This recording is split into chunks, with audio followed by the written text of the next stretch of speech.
Mula nang maulilang lubos ang binatang si Danilo, ay pangangaso na talaga ang kanyang pinagkakakitaan. Ang ganitong trabaho ay namana niya sa kanyang ama. Nung bata pa kasi siya, ay madalas siyang isinasama sa pangangaso. Kaya nang siya ay magbinata, tila naging biyasa na rin siya sa ganong klase ng gawain. Nalaman niyo na ba yung kumakalat na chismis sa lugar natin? Kalalaki mong tao, chismoso ka. Ano ba yun? Huy, puro kalokohan na naman yan siguro. Grabe naman kayo sa akin. Ganyan ba tingin niyo sa akin? Puro kalokohan lang ang alam? Sa totoo lang? Oo. O sige na, sabihin mo na. Baka sakaling may mapala naman kami dyan. Si Bianca raw, buntis. Ano? Paano nabuntis Wala pa naman nangyayari sa amin Kung makapagsalita ka, akala mo naman syota mo. Di ka nga kilala nun Oo nga. Feeling ko apo to bakit daw nabuntis? Malamang, nakipag-anuhan. Alangan naman makipagtitigan lang yun. May kinatagpo daw na lalaki sa Maynila. Ilang buwan bago bumalik, ayun, may laman na daw yung tiyan. Sigurado ka ba sa sinasabi mo? Baka naman, kabag lang ang laman ng tiyan yan Buntis ka raw Maglilimang buwan na. Saan mo naman nalaman yung balitang yan? Di saan pa? Sa nanay niya. Pambihirang nanay yan Sariling anak chinichismis. Wala naman kasi magandang idinulot niyang si Aling Puring sa anak niya Paano na to? Wala na yung pantasya ng bayan. Magkakaanak na. Hindi naman siya mamamatay. Pwede pa rin naman siyang hangaan kahit na may anak siya. Pero hindi lang siya basta makakaroon ng anak. Makakaroon na rin siya ng asawa at baka maikasal pa. Bakit ba parang sobrang halaga ng kwento ng buhay niya sa inyo? Pantasya niyo lang yun. Napakarami pang babae dyan Hindi mo kami maintindihan. Siya ang inspirasyon namin sa araw-araw para bumangon Gusto mo inspirasyon? Isipin mo lahat ng utang mo para may dahilan ka para bumangon at kumayod. Pero ang gara talaga Hindi pa nga ako nakakapagpakilala sa kanya. Naunahan na kaagad ako. Nabuntis na kaagad. Tigil nyo na yung kahibangan nyo. Ituon nyo na lang yung atensyon nyo sa mas mahalagang bagay. Sige na, bilisan nyo na ang paglalakad. Baka gabihin pa tayo. Kailangan maihatid kagad natin itong mga nahuli natin sa palengke. Napapailing na lamang si Danilo sa kanyang dalawang kaibigan. Hindi pa rin kasi niya maintindihan kung bakit ganun na lamang ang pagiging patay na patay ng dalawa sa babae.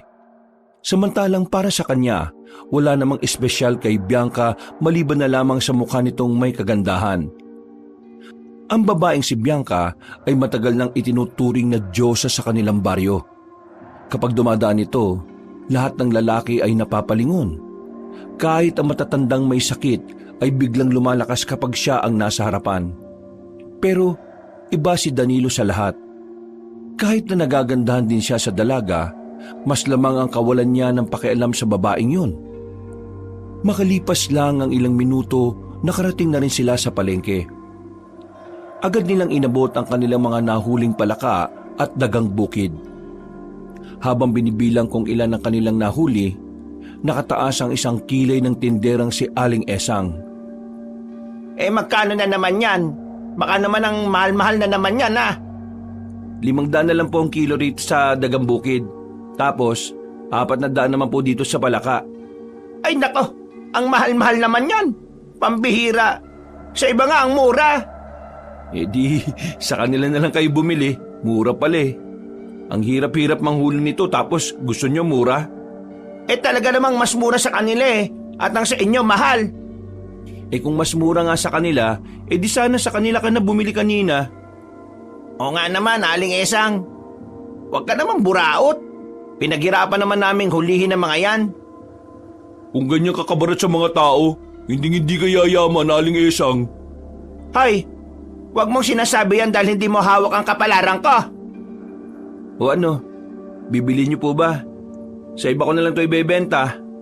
Oo na, bibiling ko na. Buwisit. Wala kang magagawa kundi bilhin na rin kasi ibebenta mo rin naman to ng mas mahal Di ba garapal ang tawag sa ganyan? Bibilin mo ng muna tapos ibebenta mo ng napakamahal? He, manahimik na kayo.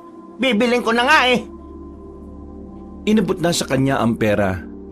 Pagkakuha, agad na naglakad ang mga binata paalis. Natatawa na lamang si Danilo. Meron na naman siyang naisahan. Ang totoo niyan, sobrang mahal naman talaga ang kanilang presyo.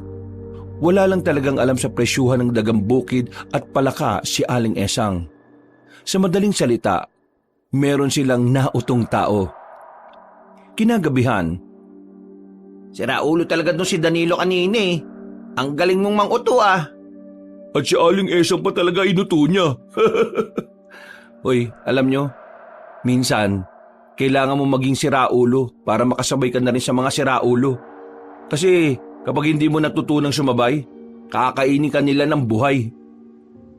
Tama lang naman ang ginawa mo eh. Ganon din naman si Aling Esang sa mga customer niya. Sobrang garapal ng muka. Biruin mo, kilo ng gulunggong sa kanya 150. Nasa 80 lang yung sa bayan eh. Natatawa na lamang ang magkakaibigan habang sila ay napagitna sa ginagatungan nilang mga kahoy. Hawak nila ang isang bote ng alak. Nakagawian na kasi nila na kapag marami silang huli, binibilan nila ang kanilang mga sarili ng tig-isang bote ng alak. Maya-maya lang din ay nakaramdam na rin ng antok ang binatang si Danilo. Umuwi na rin ang dalawa kaya natulog na lang din siya. Kinabukasan, panibagong araw, panibagong pangangaso na naman. Maaga siyang magsisimula ngayon dahil ang balita niya masama ang panahon. Usapan 5:00, anong oras na? 7:00 na. Nagpuyat na naman ba kayo? Hindi ako makatulog eh. Naiisip ko pa rin kung bakit nagpabuntis si Bianca sa taga Maynila. Uy, naman boses mo. Baka mamaya marinig ka pa ng nanay nun. O sige na, magkape na muna kayo. Pagkatapos aalis na tayo kaagad. Meron pa tayong hindi napupuntahan sa kagubatan eh. Makalipas lang din ng ilang minuto, umalis na rin ng 3. Bago sila makalabas ng kanilang baryo, nadaanan pa nila ang bahay ng babaeng si Bianca. Natanaw nila yun sa loob. May kasama itong lalaki na sa palagay nila ay yun ang nobya ng babae. Kung wala lang ibang nakakakita, parang gusto na lamang ding maglupasay ng dalawang lalaki. Pre, Norman, wala na talaga tayong pag-asa. Baka kailangan na lang din nating tanggapin na hanggang dito na lang yung pagpapantasya natin. Sino ba kasing lalaking yun eh? At bakit dun siya nagpabuntis? Pwede namang sa akin, huy! Tigilan nyo na yung kalokohan nyo ah. Napapailing na lamang si Danilo. Hinilan na niya ang dalawa para makaalis na rin sila. Mabilis ang kanilang lakad papunta sa paanan ng bundok. Nang makarating na sila roon, sa kanila inihanda ang kanilang mga gagamiting panghuli. Napapatingin pa si Danilo sa itaas. Nakita niyang unti-unti nang nagkulay itim ang mga ulap. Kapag umulan mamaya, mauna na kayo umuwi ah. Ha? Bakit kami mauna? Bakit ka naman magpapaiwan? Kailangan ko makarami. Kailangan ko ng pera eh. Kaya kapag umulan, umuwi na kayo. Delikado sa gubat kapag maulan eh. Alam niyo naman yun, di ba? Ano naman kung makidlatan? Kesa naman ikaw lang ang makidlatan, di ba? Isa pa, kailangan din namin ng pera.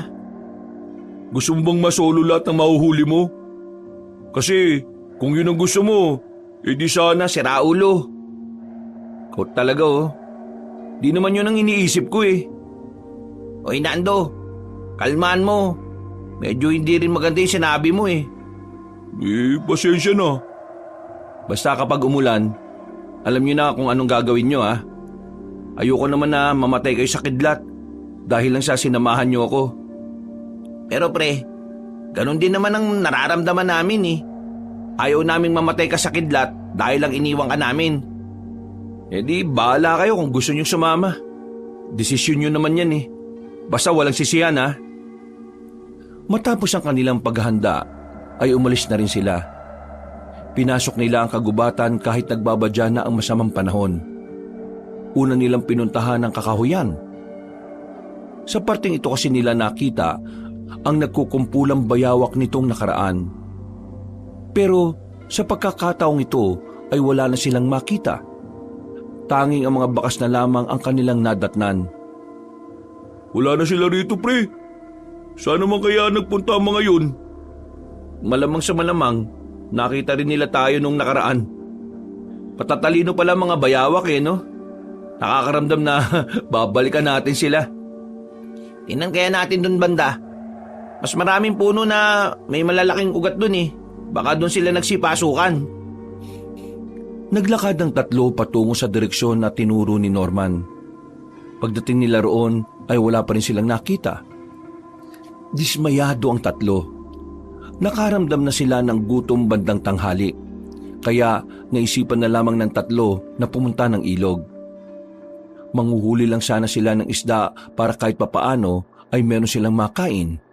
Pero nang dumating sila roon, isang hindi inaasahang senaryo ang kanilang nadatnan. Malayo pa lang, natanaw na ni Danilo ang isang babaeng nakadapa sa gilid ng ilog. Agad nila yung nilapitan. Paghawak nila sa leeg, wala na silang makapampulso doon. Gaagi pre, patay na yan ah. Ano nangyari dito mga pre? Kailangan na nating umalis dito. Paano tong babae na to pre? Baka mamaya tayo pa mapagbintangan dito. Yun na nga ang gusto kong sabihin Kapag may nakakita sa atin dito, baka tayo ang isipin pumatay sa babaeng yan. Kaya mas maganda nang umalis na kagad tayo. Bago maglakad palayo, tiningnan na muna ni Danilo ang babae. May kaputian yun. Makinis ang balat at sexy. Nakadapa nga lang ang babae kaya hindi niya gaanong makita ang mukha. Mabilis nilang nilisan ang lugar. Aminin man nila o hindi, kakaibang kaba na rin ang dumadaloy sa kanilang sistema. Yung kasi ang unang pagkakataon na may nakita silang bangkay sa kanilang paglalakbay. Kung magsumbong na lang kaya tayo sa mga pulis, para naman malaman din ng pamilya ng babaeng yun yung nangyari sa kanya. Hindi nga pwede. Paano kung tayo ang paghinalaan ng mga pulis? May punto siya, Norman. Ako man din, natatakot. Baka mamaya, kung magsabi tayo sa kapulisan, tayo naman ang pangunahing suspect nila.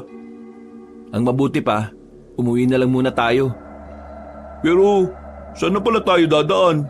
Ibang daan na itong napuntahan natin Hindi niyo ba natatandaan? Bakit? Hindi mo rin ba natatandaan? Magtatanong ba ako kung natandaan ko? Dito na lang, baka dito may daan. May bakas ng daanan Kahit na walang kasiguraduhan kung saan sila dadalhin ng daan na yon, ay sinubukan na lang din nila. Ang kaso nga lang, habang nasa kasagsagan sila ng paglalakad, ay bigla na lamang bumuhos ang malakas na ulan. Wala silang choice kundi ang maghanap ng masisilungan. Malas Sino ba may balat sa inyo sa puwet? Hindi ako sa singit yung sa akin Lalong hindi rin naman ako. Wala naman akong balat sa puwet Mahirapan tayo makabalik nito sa atin. Ilang tsansa ba para matamaan ng kidlat? Anong klaseng tanong yan? Kapag tumila ng bahagyang ulan, saka na tayo lalabas dito. Walang nagawa ang tatlong binata. Nanatili lamang sila roon. Hindi na nila alam ang kanilang gagawin. Masyadong malakas ang ulan. Sinasabayan pa ng malalakas na pagkulog at pagkidlat. Inabot na nga sila ng gabi habang nakasilong sila sa ilalim ng punong sampalok. Buryong na ang tatlo. Kahit gustuin man nilang umalis, ay hindi rin naman nila magawa. Kung takbuhin na lang natin. Paano mo tatakbuhin? Ang dilim. Saan tayo dadaan? Hindi pa nga natin alam kung saan ang daan pabalik Anong gagawin natin dito? Magpapabulok tayo dito? Kaysa naman tamaan ka nga ng kidlat dyan. Makalipas pa ang higit 1 oras, biglang humina na ang buhos ng ulan. Sinamantala na nila ang pagkakataon. Kahit magkanda-dulas-dulas sila, ay wala na silang pakialam. Ang mahalaga na lamang sa kanila ay marating nila ang tamang daan. Pero sa halip na makaalis sa kagubatan, napunta na lang sila ulit sa ilog. Malakas ang agos doon. Gusto sana nilang tumawid pa kabila dahil may nakikita silang liwanag doon mula sa kabahayan. Pero nang papalapit na sila sa ilog, laking gulat nila nang meron silang masaging katawan. Pagtingin nila sa baba, isa na namang babae. At ang babaeng yon ay ang babaeng kanilang nakita. Ito rin yata yung kanina. Danilo, anong gagawin natin? Mukhang sinyalis na to na parang may gagawin talaga tayo eh. Anong sinyalis? Tinangay lang yan papunta rito. Wala tayong gagawin dyan. Mauuna na sana si Danilo na tumawid sa malakas na agos nang bigla nilang marinig na umubo ang babae. Laking gulat nila.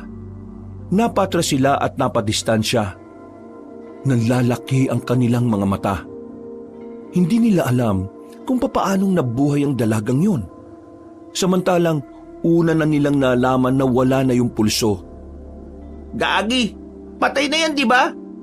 Pre, may sa demonyo yata ang isang yan eh. Gagi, takbo! Sa takot ng tatlo, nagawa nilang tumakbo ng mabilis kahit na madulas ang dinaraanan nila. Nakatawid pa nga sila sa kabilang parte ng ilog. Wala na silang pakialam kung habulin sila ng babae o ano paman. Nang makalayo na sila, ay saka pa lamang sila tumigil. Ano sa tingin niyo ang babaeng yon?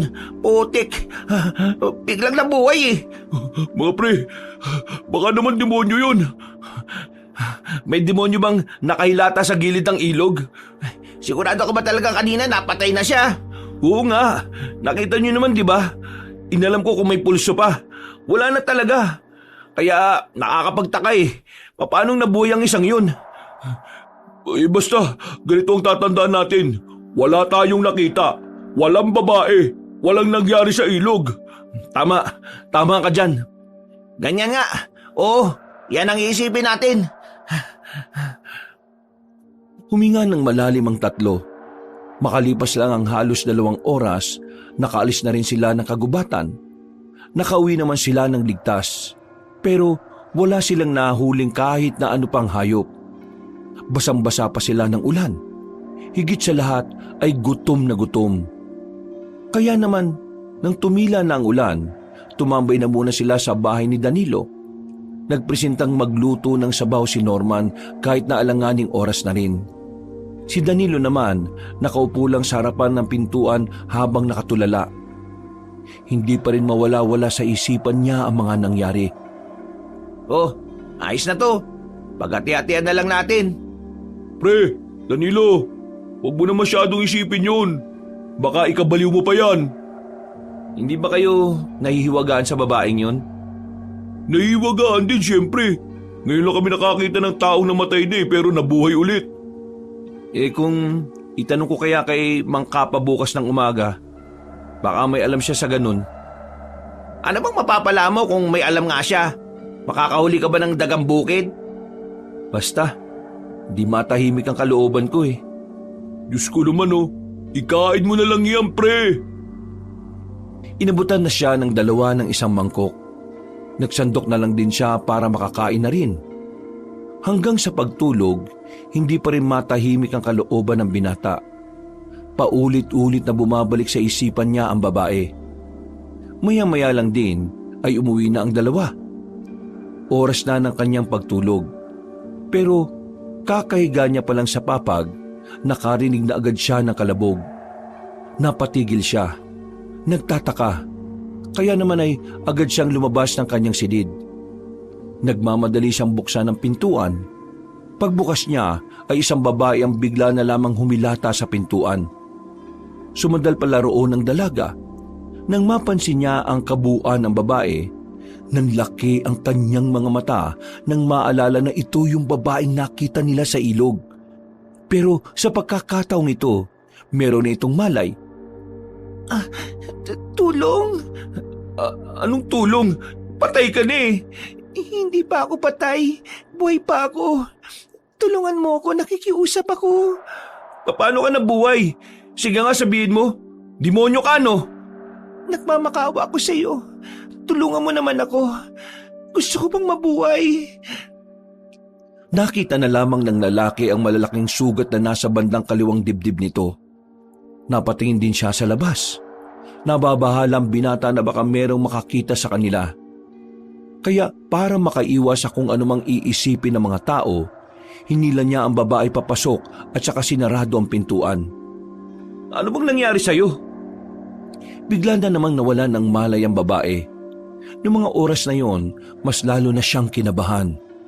Natataranta siya. Hindi niya alam ang kanyang gagawin.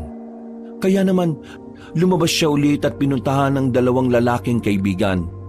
Pero sa kasamaang palad, nakatulog na agad ang dalawa. Bumalik na naman siya sa kanila. Nasa sahig pa rin ang babae. Kahit natatakot at nababahala siya roon, sinubukan na rin niyang iayos ang babae. Hiniga niya ito sa papag. At sa hindi inaasahang pagkakataon, napatingin siya sa katawan nito. Basang-basa kasi ang katawan ng babae kaya bumabakat ang katawan nito. Pilit niyang binubura sa isipan ng pagnanasa. Nakatuon lamang siya kung ano ang gagawin sa babae at sa sugat nitong kitang-kita niya na nasa itaas ng kaliwang dibdib. Ay naku, pambirang buhay naman to, Lord, oh. Ang dami ko nang iniisip. Bakit idinagdag niyo pa ito? Kumuha na lamang siya ng panlinis sa sugat. Kahit nakakaunti lang ang kaalaman niya sa paglilinis ng sugat, sinubukan niya pa rin. Nakokonsensya kasi siya sa oras na may mangyaring masama sa babae tapos wala siyang ginawa. Agad na nilinisan ni Danilo ang sugat ng dalaga. Matapos yun, ang naging problema naman niya ay kung papaano ito papalitan ng suot. Basang-basa na rin kasi ang papag niya. Lord, wala akong gagawing kasalanan, ha. Nagbabagandang loob lang ako. Pinikit na lamang niya ang kanyang mga mata. Nang akmang aalisin na niya ang damit ng babae, napadilat siya nang bigla siya nitong hawakan sa kamay. Namimilog ang mga mata niyang nakatingin doon. Nagtama ang kanilang paningin. Wag, ako na. Kaya mo na bang kumilos? Maraming salamat sa paggamot sa sugat ko. Kaya ko nang gumalaw. Oo, sige na. Magpalit ka na ng damit. Basa-basa na yung katawan mo eh. Tapos, umalis ka na kaagad, ah. Sandaling lumabas si Danilo. Pagbalik niya ay suot na ng babae ang kanyang malaking damit. Pero nanatili lang yon sa ibabaw ng kanyang papag. Nakatingin na parabang hindi alam ang gagawin. Oh, alis na. Baka mamaya eh, mapahamak pa ako dahil sa iyo eh. Pwede bang dito na muna ako? Ha? Anong sinabi mo? Kung pwede lang na dito na muna ako. Wala kasi akong mauuwian eh. Teka nga. Tagasan ka ba? Ano ba nangyari sa'yo at bakit may sugat ka? Taga Baryo Swangit ako. Ang baryo na kung saan puro pangit ang nakatira maliban sa akin. Ang pinagsasabi mo? Niloloko mo ba ako? Hindi. Doon naman talaga ako nakatira eh. Bakit ba ayaw mong maniwala? Tinatanong mo pa talaga ako kung bakit ayaw ko maniwala. Sino ka ba para pagkatiwalaan ko? Hindi nga kita kilala eh. Hindi ko nga rin alam kung paano mo ko nasundan dito eh. Hindi ko rin naman alam na dito ka nakatira. Hindi rin kita kilala. Basta ito lang yung unang bahay na tingin ko tatanggap sa akin. Teka, ano bang pangalan mo? Marimar ang pangalan ko. Walang ya. Marimar ang putik. Pangalan ng bida sa TV series yan ah. Seryoso ka ba? Yun nga ang pangalan ko. Bakit ba ayaw mong maniwala? Talagang tinatanong mo pa ako ulit ha? Tulungan mo na ako. Wala na akong ibang mapupuntahan eh. Ay nako, mabuti pa bumalik ka na lang sa baryo ninyo. Yun ang dapat mong puntahan. Huwag mo akong pestehin no. Natulungan na kita kaya wala ka ng dahilan para manatili pa rito. Ang sama mo naman. Anong masamang pinagsasabi mo? Ayaw ko lang madamay kung anong nangyari sa'yo. Hinahabol ako ng masasamang tao. Kinidnap nila ako. Balak nila akong dalhin sa Maynila para ibenta sa mayayaman. Tingnan mo naman kasi, ang ganda-ganda ko. Kaya hindi na nakakapagtaka na may magtangka sa akin ng ganon. Hindi ko alam kung bakit sa dami ng tao. Ako pa talaga, hindi naman din naman ako mayaman. Hindi ka nga mayaman. Ang yabang mo naman. Pero naniniwala ka sa akin. Hindi. Tingin ko sa'yo, para ka may ginawang masama tapos tumakas ka lang eh. Totoo naman talaga na tumakas lang ako. Pero Hindi naman dahil may ginawa kong masama, kundi dahil sa kasamaan na ginawa sa akin. Mukha namang ayos ka na rin naman eh. Kaya pwede ka na sigurong umalis. Sige na, labas na. Matitis mo bang maglakad sa labas ang isang babaeng gaya ko sa kailaliman ng gabi? Ay nako, hindi mo ako makokonsensya no? Labas na! Hinila ni Danilo ang babae, pero bigla na lamang dumugo ang sugat nito. Dahil dito, nakaramdam ulit ng sakit ang dalaga. Dahilan para tablan na siya ng kanyang konsensya. Napapakamot na lamang siya sa ulo ng alalayan niya ito. Ay nako, pambira naman talaga oh. Sige na, nakikiusap ako sa iyo. Hayaan mo na muna ako dito. Alam ko naman na hindi ka masamang tao eh. Nararamdaman ko na may kabutihan ka rin sa puso mo. Hindi na nagsalita pa si Danilo. Kapag tumitingin siya sa mukha ng babae, parang natutunaw ang puso niya. Para bang wala siyang ibang magagawa kundi ang sang-ayunan na lang ang sinasabi nito. Dahil sa muling pagdugo ng sugat ng dalaga, napilitan na lamang ang binata sa gusto nito. O sige na. Papayagan na kita. Pero ngayon lang ha. Ngayon lang? Anong gusto mo? Habang buhay kang nandito hindi nga kita kilala. Kahit sana kapag kaya ko nang bumalik sa amin, nakikiusap ako sa iyo. Hindi nga pwede. Kapag nakita ka ng ibang tao dito sa amin baka isipin pa nilang makasintahan tayo. Ano naman? Wala ka naman yatang ibang kasintahan eh. Magdali-dali lang magsalita sa iyo no? Palibasa, hindi imahe mo masisira. Bakit? Sikat ka ba rito? Ewan ko sa iyo. Patulog ko na nga lang dyan. Magpapahinga na ako. Pwede bang doon ako sa kwarto mo? Malamig dito sa papag na to eh. O sige na, doon ka na. Dami pang sat-sat. Hindi mo ba ako aalalayan? Hindi no. Ano ba kita? Isa pa, kaya mo naman ng maglakad eh. Sige na, ako na lang mag-isa. Ayaw na rin naman kitang maabala pa. Sus, ewan ko sa'yo. Marahang naglakad ang babae patungo sa pintuan ng kanyang silid. Nang makapasok na yun sa loob, ay agad niyang isinara ang pinto. Napabuntong hininga na lamang ang binata. Hindi siya makapaniwala sa sarili niya na nagawa niyang magpatuloy ng tao sa bahay niya kahit hindi naman niya kilala. Kahit na meron siyang pag-aalinlangan, para bang meron ding parte ng kanyang utak na hindi niya kayang pabayaan ng babae. Humiga na lamang siya. Bigla na lang din siyang inantok. Sumapit ang kinaumagahan. Nagtataka siya kung bakit ang dami niyang naririnig na boses mula sa labas. Parang mga bulong-bulungan pero malakas. Napabangon siya. Tumingin siya sa silid niya. Nakasarado pa naman ang pintuan, kaya akala niya natutulog pa rin ang dalaga. Paglabas niya ng bahay, nakikita niya si Marimar. Nagsasalang na at meron ng pinapakuluan. Habang ang mga kalalakihan naman sa tapat ng kanyang bahay ay nakatambay doon. May mga kasama rin mga tsismosa. Ay! Magsilayas nga kayo sa tapat ng bahay ko. Ang iingay nyo kay aga-aga. Ay, ikaw Danilo. Hindi mo naman sinabi na may asawa ka palang maganda at sobrang sexy. Asawa? Oo, di ba asawa mo yan? Diyos ko, huwag ka na magkaila. Sinabi na niya sa amin. Siguro, kaya mo siya tinatago para wala kang kahati, ano? Uy, magtigil ka nga Aling Esang. Sabog ka yata eh. At kayong lahat, alis! Alis kayo! Uy, shoo! Shoo! Nag-alisa ng mga tao sa harapan ng kanyang bahay. Nang maglakad na palayo ang mga yon, agad namang nilapitan ni Danilo ang babaeng si Marimar na parang walang alam sa nangyayari. Nakatuon lang ang atensyon sa ginagawa. Ano bang sinabi mo sa mga yon? Sinabi ko na mag-asawa tayo. Baliw ka ba? Bakit mo sinabi sa kanila ng ganun? Paano kapag naniwala silang lahat? Di mas maganda. Ano?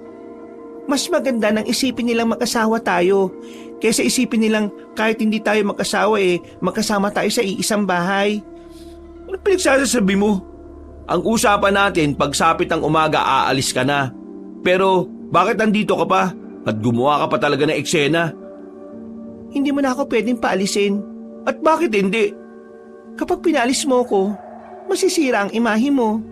Iisipin nilang pinalayas mo ang asawa mo. Pinlano mo to, no? Sabihin mo nga. Hindi. Bakit ko naman gagawin yun? Tinulungan mo na nga ako tapos gagawin ko pa yun sa'yo. Yun na nga eh. Tinulungan na kita, kaya bakit mo pa din ako ginugulo? Hindi naman kita ginugulo. Ikaw lang naman ang nag-iisip niyan eh. Tutulungan din kita. Tingnan mo, marunong ako magluto. Eh sino bang nagsabi sa'yo na magluto ka? Eh ganoon naman ang ginagawa ng asawang babae, di ba? Ay nako, wisit naman talaga oh. Ngumiti sa kanya ang dalagang si Marimar. Sa ganda ng ngiti nito ay sa malayo na lamang siya napatingin. Hindi niya alam kung bakit nakaramdam siya ng kaba. Kaba na hindi niya naman alam kung saan nagmumula. Hindi na nakapagmaktol pa ang binata. Nanahimik na lamang siya sa loob habang hinihintay na matapos ang ginagawa ng babae. Maya-maya pa, nakaisip siyang lumabas. Bibili siya ng sarili niyang pagkain. Wala kasi siyang tiwala sa niluluto ng dalaga. Sa isip niya, baka may gayuma yon o kaya naman lason. Habang naglalakad, aksidente niyang narinig ang pakikipag-usap ng isang matandang lalaki gamit ang dipindot nitong cellphone. Naintriga ang binata kaya nagtago muna siya sa gilid. Bantayan niyo ang area. Malakas ang kutob ko na nandyan lang ang mga aswang na yan. Hindi tayo papayag na makalusot ang mga yan. Delikado sila. Malaking problema yan kung makakaabot yan dito sa atin. Sige na. Tawagan niyo na lang ako mamaya kapag may balita na ulit. Nang marinig yun ni Danilo, ay bahagya siyang nagtaka. Hindi niya kasi inakala na pinupuntirya rin pala ng albularyong si Kapa ang mga nilalang na yon. Ang pagkakaalam niya lang kasi ay manggagamot lang ito at nagpapalayas ng masasamang espiritu. Aalis na sana siya pero hindi niya inaasahan na alam pala ni Mang Kapa na naroon siya. Kung ano man ang narinig mo, wag mo muna ipagsasabi sa iba. Naintindihan mo ba ako? Oh, wala naman po akong narinig eh. Bakit, bingi ka ba? Hindi naman po. Di ba'y narinig ka? Opo eh. Hindi pwede malaman to ng iba ha. Hindi pa namin alam kung sino ang kalaban kaya walang makakalabas muna na impormasyon. Hindi ko po talaga alam ang sinasabi niyo eh. Pero ano po bang nangyayari? Hindi ko pwedeng sabihin sa iyo dahil hindi ka naman konektado rito. Ang gagawin mo lang naman ay manahimik. Yun lang. Totoo po pala talaga mga aswang ano? Oo, totoo sila. Hindi mo ba alam yun? Hindi po eh. Ngayon ko lang din narinig. Tapos galing pa sa inyo kaya naniwala na kaagad ako. Totoo ang mga aswang. At hindi mo malalaman kung sino sila. Kaya ikaw, dahil sinabi ko na rin naman sa'yo, mag-iingat ka. Tandaan mo ha, ang mga taong may alam, mas mabilis na namamatay. Mang Kapa naman, lakas manakot eh. Hindi kita tinatakot. Binibigyan lang kita ng ideya na minsan mas maganda ng tawagin kang mangmang kaysa tawagin kang testigo. Naglakad na rin palayo ang matandang si Mang Kapa. Napakamot na lamang sa ulo si Danilo. Aminadong kinakabahan din siya sa sinabi na matanda. Hindi niya maiwasang hindi paniwalaan ang sinasabi nito. Mula pa kasi nung bata siya, idolo na niya ang matanda sa maraming bagay. Ito rin ang nag-alaga sa kanya nung nawala ng 1 buwan ang kanyang mga magulang. Aswang? Totoo ang aswang? Diyos ko, paano kung mapadpad nga sila rito? Baka mamaya maraming mapahamak dito. Ay nako, pambirang buhay to. Hindi na matahimik. Tumuloy na lamang siya sa kanyang pupuntahan. Nakabalik naman siya sa kanilang bahay na daladala ang pagkaing binili. Pero pagpasok niya, nakita niyang nakahain na ang mga pagkain sa lamesa. Maayos ang pagkakahain. Talagang pinaghandaan. Sa hindi malamang dahilan, nahiya siyang ipakita ang binili niya. Lihim niya itong inihagi sa gilid. Ikaw ang lahat ng nagluto nito? Lahat ka naman. Para naman ang dami nito. 2 putahe lang naman yan eh. Bagoong yung isa naman sinigang na hipon. Kinuha ko yung hipon na nakaimbak doon. Hindi ko naman sinabing iluto mo yun eh. Pulutan namin ng mga kaibigan ko yun. Mas masarap kung gagawin mong ulam. Kapag hindi ito masarap Tinikman ng binata ang niluto ni Marimar. Pagtikim niya, muntikan na niyang makalimutan ang kanyang pangalan. Muntikan na niyang akalain na totoong asawa niya ang dalaga. Napatingin siya sa mukha ni Marimar. Nakangiti ito sa kanya. Para siyang mababaliw habang pinagmamasdan ang ngiti ng babae. Sa buong buhay niya, ito ang unang pagkakataon na nakakita siya ng ganong kagandang mukha. Nilapag niya ang kutsara. Nagtaka naman si Marimar. Hindi ba masarap? May iniligay kang gayuma dito, no? Ha? Anong gayuma? Bakit ganito to kasarap? Kahit mukhang hindi naman. Ano ginawa mo? Malamang, nagluto. Ayoko na nito. Oh, bakit naman? Baka mamaya kung ano pang mangyari sa akin. O sige, kung ayaw mo pang kumain, ilagay mo na lang muna dyan. Ako na lang ang kakain. Tumayo si Danilo at nagtungo sa kanyang silid. Pero ang totoo, hindi lang talaga siya makapaniwala na masarap ang luto ng babaeng hindi naman niya kilala. Siguro magaling siyang chef. O kaya sikat siyang chef sa Maynila. Hindi eh. Baka mamaya tsamba niya lang yun eh. Halos isang oras ding nagmukmok ang lalaki sa kanyang silid. Nabulabog naman siya nang biglang dumating ang kanyang dalawang kaibigan. Masamang balita ang daladala ng dalawa kaya agad siyang napabangon. Ano bang problema nyo? Para kayo nakakita ng multo Pre, si Bianca. Pambihira, si Bianca na naman. Pre, wala na si Bianca. Malamang, pupunta ng Maynila yun at sasama na sa nakabuntis sa kanya. Hindi yun, pre. Ano ba kasi yun? Si Bianca wala na. Patay na. Patay lang pala eh. Ano? Patay na si Bianca? Umalis daw yung kagabi kasama nung nakabuntis sa kanya. Sumakay ng tricycle. Tapos kanina lang umaga, natagpuan yung tricycle. Patay yung driver. Yung lalaki nakabuntis sa kanya, pati na rin si Bianca. Patay silang lahat. Ha? Sino namang tarantadong gagawa nun? Ang sabi nila, inatake raw ng aswang eh. Si Bianca raw talaga ang puntirya. Pero dahil lumaban yung lalaki at yung driver, ayun, nadali rin sila. Nangyayari na yata. Ang alin? Ha? Wala. Ayun, nangyari na. Napahamak sila. Dapat kasi di sila nalabas ng gabi. Kawawa naman si Bianca, pre. Pati yung anak nila. Kung alam ko lang na mangyayari yun sa kanila, hindi sana pinigilan ko sila. Hindi ka naman nila close, no? Sabay-sabay silang napatingin sa kabilang papag nang marinig nilang humikab ang babaeng si Marimar. Nagulat si Nando at Norman sa kanilang nakita. Namukhaan kasi nila ang babaeng yon. Uy, pre, anong ginagawa ng babaeng yan dito? Di ba yan yung nasa ilog? Ha? Oo. Kunwari ka ba na ayaw mo? Gusto mo lang palang suluin. Uy, si Raulo. Pakinggan niyo muna ako, no? O sige, magpaliwanag ka nga. Magsasalita na sana ang lalaki nang biglang bumangon ang babaeng si Marimar. Nakangiti yun sa kanila. Kahit ang dalawa ay nakaramdam din ng pagkailang at hiya. Sadyang napakaganda naman kasi talaga ni Marimar. Parang nagliliwanag ang kagandahan nito. Magandang umaga sa inyo. Ako nga pala si Marimar. Ako ang asawa ni Danilo. Ano? Asawa? Pre, anong asawa? Niloloko mo ba kami? Magkakilala siguro kayong dalawa, no? Hindi ko kilala yan. Kagabi nang umuwi tayo, nagulat na lang ako na nakarating na yan dito sa bahay. Tapos, may sugat yan sa dibdib. Kaya tinulungan ko.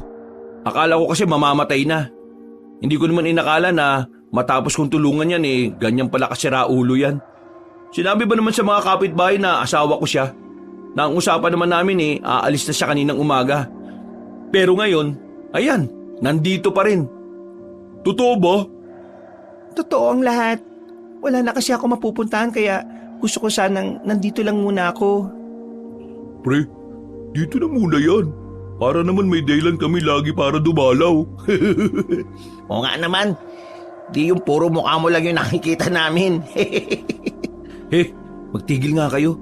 Yan na naman kayo sa kamanyakan nyo eh. Aalis yan dito. Hindi yan pwede magtagal dito dahil ayaw ko namang maging laman ng chismis. Parang awa mo na, dito na muna ako. Gagawa naman ako ng mga gawaing bahay eh.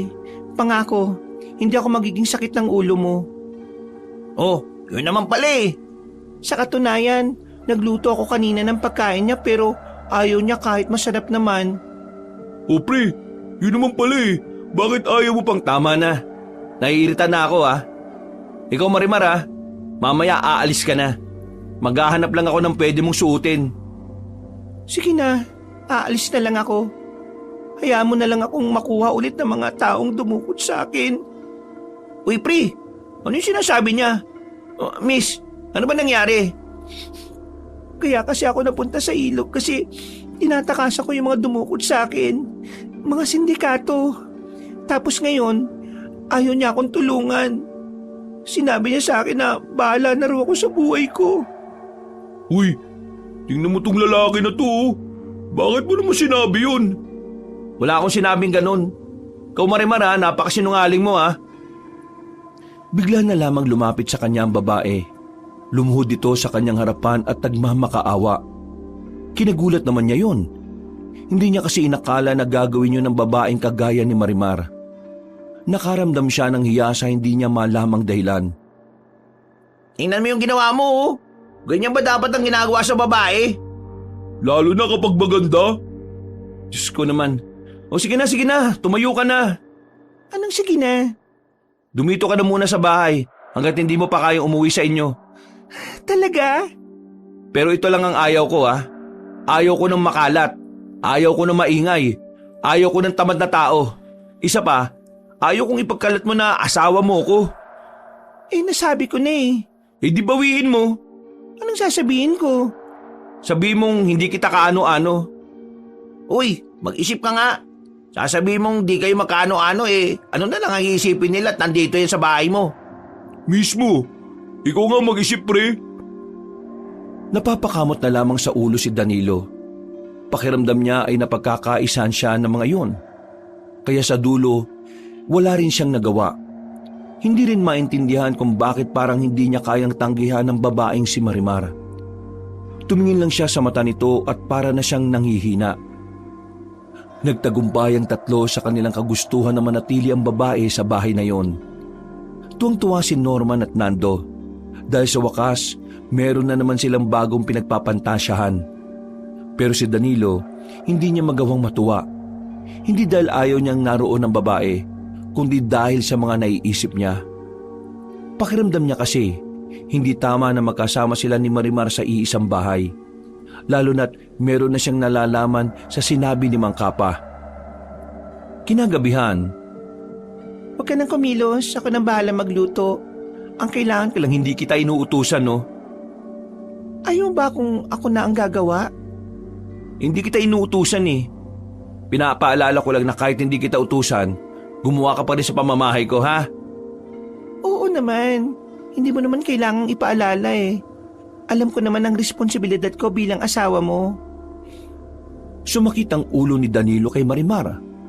Sinabayan pa ito ng panggagatong ng dalawang binata. Kaya hindi pa man natatapos ang araw, pakiramdam ni Danilo na puputi na ang buhok niya dahil sa sobrang konsumisyon. Pero sa tuwing titingnan niya ang babae, hindi niya may paliwanag kung bakit parang hindi niya kayang magalit dito. Samantalang hindi naman niya ito kilala. Wala man lang nga siyang ideya kung ano ang pinagmulan nito. Maliban na lamang sa kwento ng babae na agad naman nilang pinaniwalaan. Makalipas ang ilang araw, linggo at dumating na nga rin ang buwan, nanatili pa rin ang dalaga sa kanyang bahay. Maging siya ay hindi rin makapaniwala na tila magiging parte na rin ng sistema niya si Marimar. Naging mabuti naman din kasi si Marimar sa kanya. Mula nang dumating ito, naging madali ang buhay niya sa loob ng bahay. Si Marimar na rin kasi ang gumagawa ng lahat. Darating na lang siya para kumain. Marami na nga rin ang nagsasabing mabuting asawa ang babae. Kanina ka pa narito, hindi mo man lang inayos tong mga naglaglagan. Galit ang babae nang dumating ito galing sa labas. Habang si Danilo naman nakaupo lang sa harapan ng lamesa kasama ang dalawa nitong kaibigan. Oh, tingnan mo. Galit yung asawa mo. Oh. Yan kasi, tamad-tamad. Amad, asawa ni. Hoy, tumigil nga kayong dalawa. Wala ako sa mood ah. Ikaw pa ngayon ang wala sa mood. Ako na nga ang gumagawa ng lahat eh. Aayusin mo lang naman yung mga nagbagsakang kaldero. Sino nagsabi na kumilos ka rito? Inutusan ba kita? Matagal na kitang pinapalis dito pero ayaw mo. Tapos ngayon aangal ka na ikaw lahat gumagawa dito. Huwag mong gawin kung ayaw mo. Ganun lang naman kasimple. Nagulat si Nando at Norman sa sinabing yun ni Danilo. Ramdam nila ang pagkapiko ng lalaki. Si Marimar naman ay hindi na lamang nagsalita. Pumunta na lamang sa labas para makapagluto. Sa inis niya ay iniwan niya ang mga tao sa bahay niya. Hindi niya alam kung saan siya pupunta. Basta naglalakad lang siya at wala siyang pakialam sa paligid niya. Banas na kasi siya kay Marimar. Hindi niya naman magawang palayasin ng totoo. Hanggang salita lang siya. Ayaw niya pang aminin sa sarili niya na sa mga nakalipas na araw, unti-unti na rin siyang nahuhulog sa dalaga. Hindi niya lamang yung pinapahalata. Ariko! Atuto ko kasing tumingin sa dinaraanan mo. Ang laki-laki ko hindi mo ko nakita. Ikaw nga rin hindi mo ko nakita eh. Nakita kita. Nakita mo naman pala ako, bakit hindi ikaw ang umilag? Kasi gusto kong malaman mo na hindi ka nakatingin. Ha? Huwag mo kong kabalahin. Meron akong hinahanap. Sige na. Labo naman ng matandang yun. Napapailing na lamang si Danilo sa inasal na matandang lalaki. Ipinagpatuloy na lamang niya ang kanyang paglalakad hanggang sa makabalik na nga siya sa bahay niya. Tapos nang magluto si Marimar pero hindi niya yun nakita sa bakuran. Pagpasok naman niya ng bahay, wala sa sala, nakasarado ang kwarto niya kaya inisip niyang naroon yun. Pagtulak niya ng pinto, nakita niya si Marimar na nasa sulok. Nanginginig sa takot, nakasaklob ng kumot. Hindi niya alam kung anong problema ng dalaga, pero base sa kanyang nakikita, para itong takot na takot. Hoy, anong nangyayari sa'yo? Huwag mo ako sasaktan. Uy, di kita sasaktan no? Lumayo ka sa akin, Sabulay. Lumayo ka. Hindi ako si Sabulay, ano ba pinagsasabi mo? Nilapitan ni Danilo ang babae. Marahan niyang inalis ang kumot na nakasaklob dito. Pagtingin niya kay Marimar, kita niyang marami na itong sugat sa kamay. Mahaba ang kuko at ang mga mata nito ay namumula. Nagtataka ang lalaking si Danilo kung bakit nagkaganon ng babae, pero may nahon niya itong kinausap. Marimar, ano ba nangyayari sa'yo? Sabihin mo nga sa akin. Danilo? Oo, ako nga ito, si Danilo. Walang ano-ano, bigla na lamang yumakap ang dalaga kay Danilo. Iyak ito ng iyak, pero agad na kumala si Danilo sa kanya. Sabihin mo nga sa akin kung anong nangyayari. Yung humahabol sa akin, nakita ko siya sa lugar na ito. Ano? Teka, nakita ka ba niya? Tingin ko hindi. Isumbong na natin sa kinauukulan. Baka naman... Wag, ayos na ako. Hindi na ako natatakot. Basta, nandito ka na. Ha? Mapanganib sila eh. Wag na. Ayokong may mangyaring masama sa'yo. Kaya nga para walang mangyaring masama, sabi mo sa akin kung sino... Hindi na. Pakiusap, wag na. Huminga na lamang ng malalim ang binatang si Danilo. Naupo na lamang ito sa kama. Napansin din kasi niya ang kalungkutan sa mata ng babae. Pakiramdam niya ay nararamdaman niya rin yun. Wag ka munang lalabas ng ilang araw ha. Kailangan mo mag-ingat kung talagang nakita mo rito yung taong yun. Kung hindi mo pa kayang sabihin kung sino siya, naiintindihan ko. Sabihin mo na lang sa akin kapag handa ka na.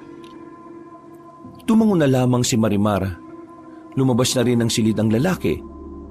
Nung gabing yun aminado siyang nag-aalala rin siya para kay Marimar.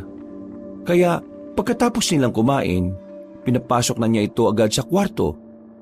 Humiga na rin ang binatang si Danilo. Maya-maya lang din ay nakaramdam na siya ng antok. Kinaumagahan ay maaga siyang nagising. Bago siya bumangon, natanaw na kagad niya na bahagyang nakabukas ang pintuan ng kanyang silid.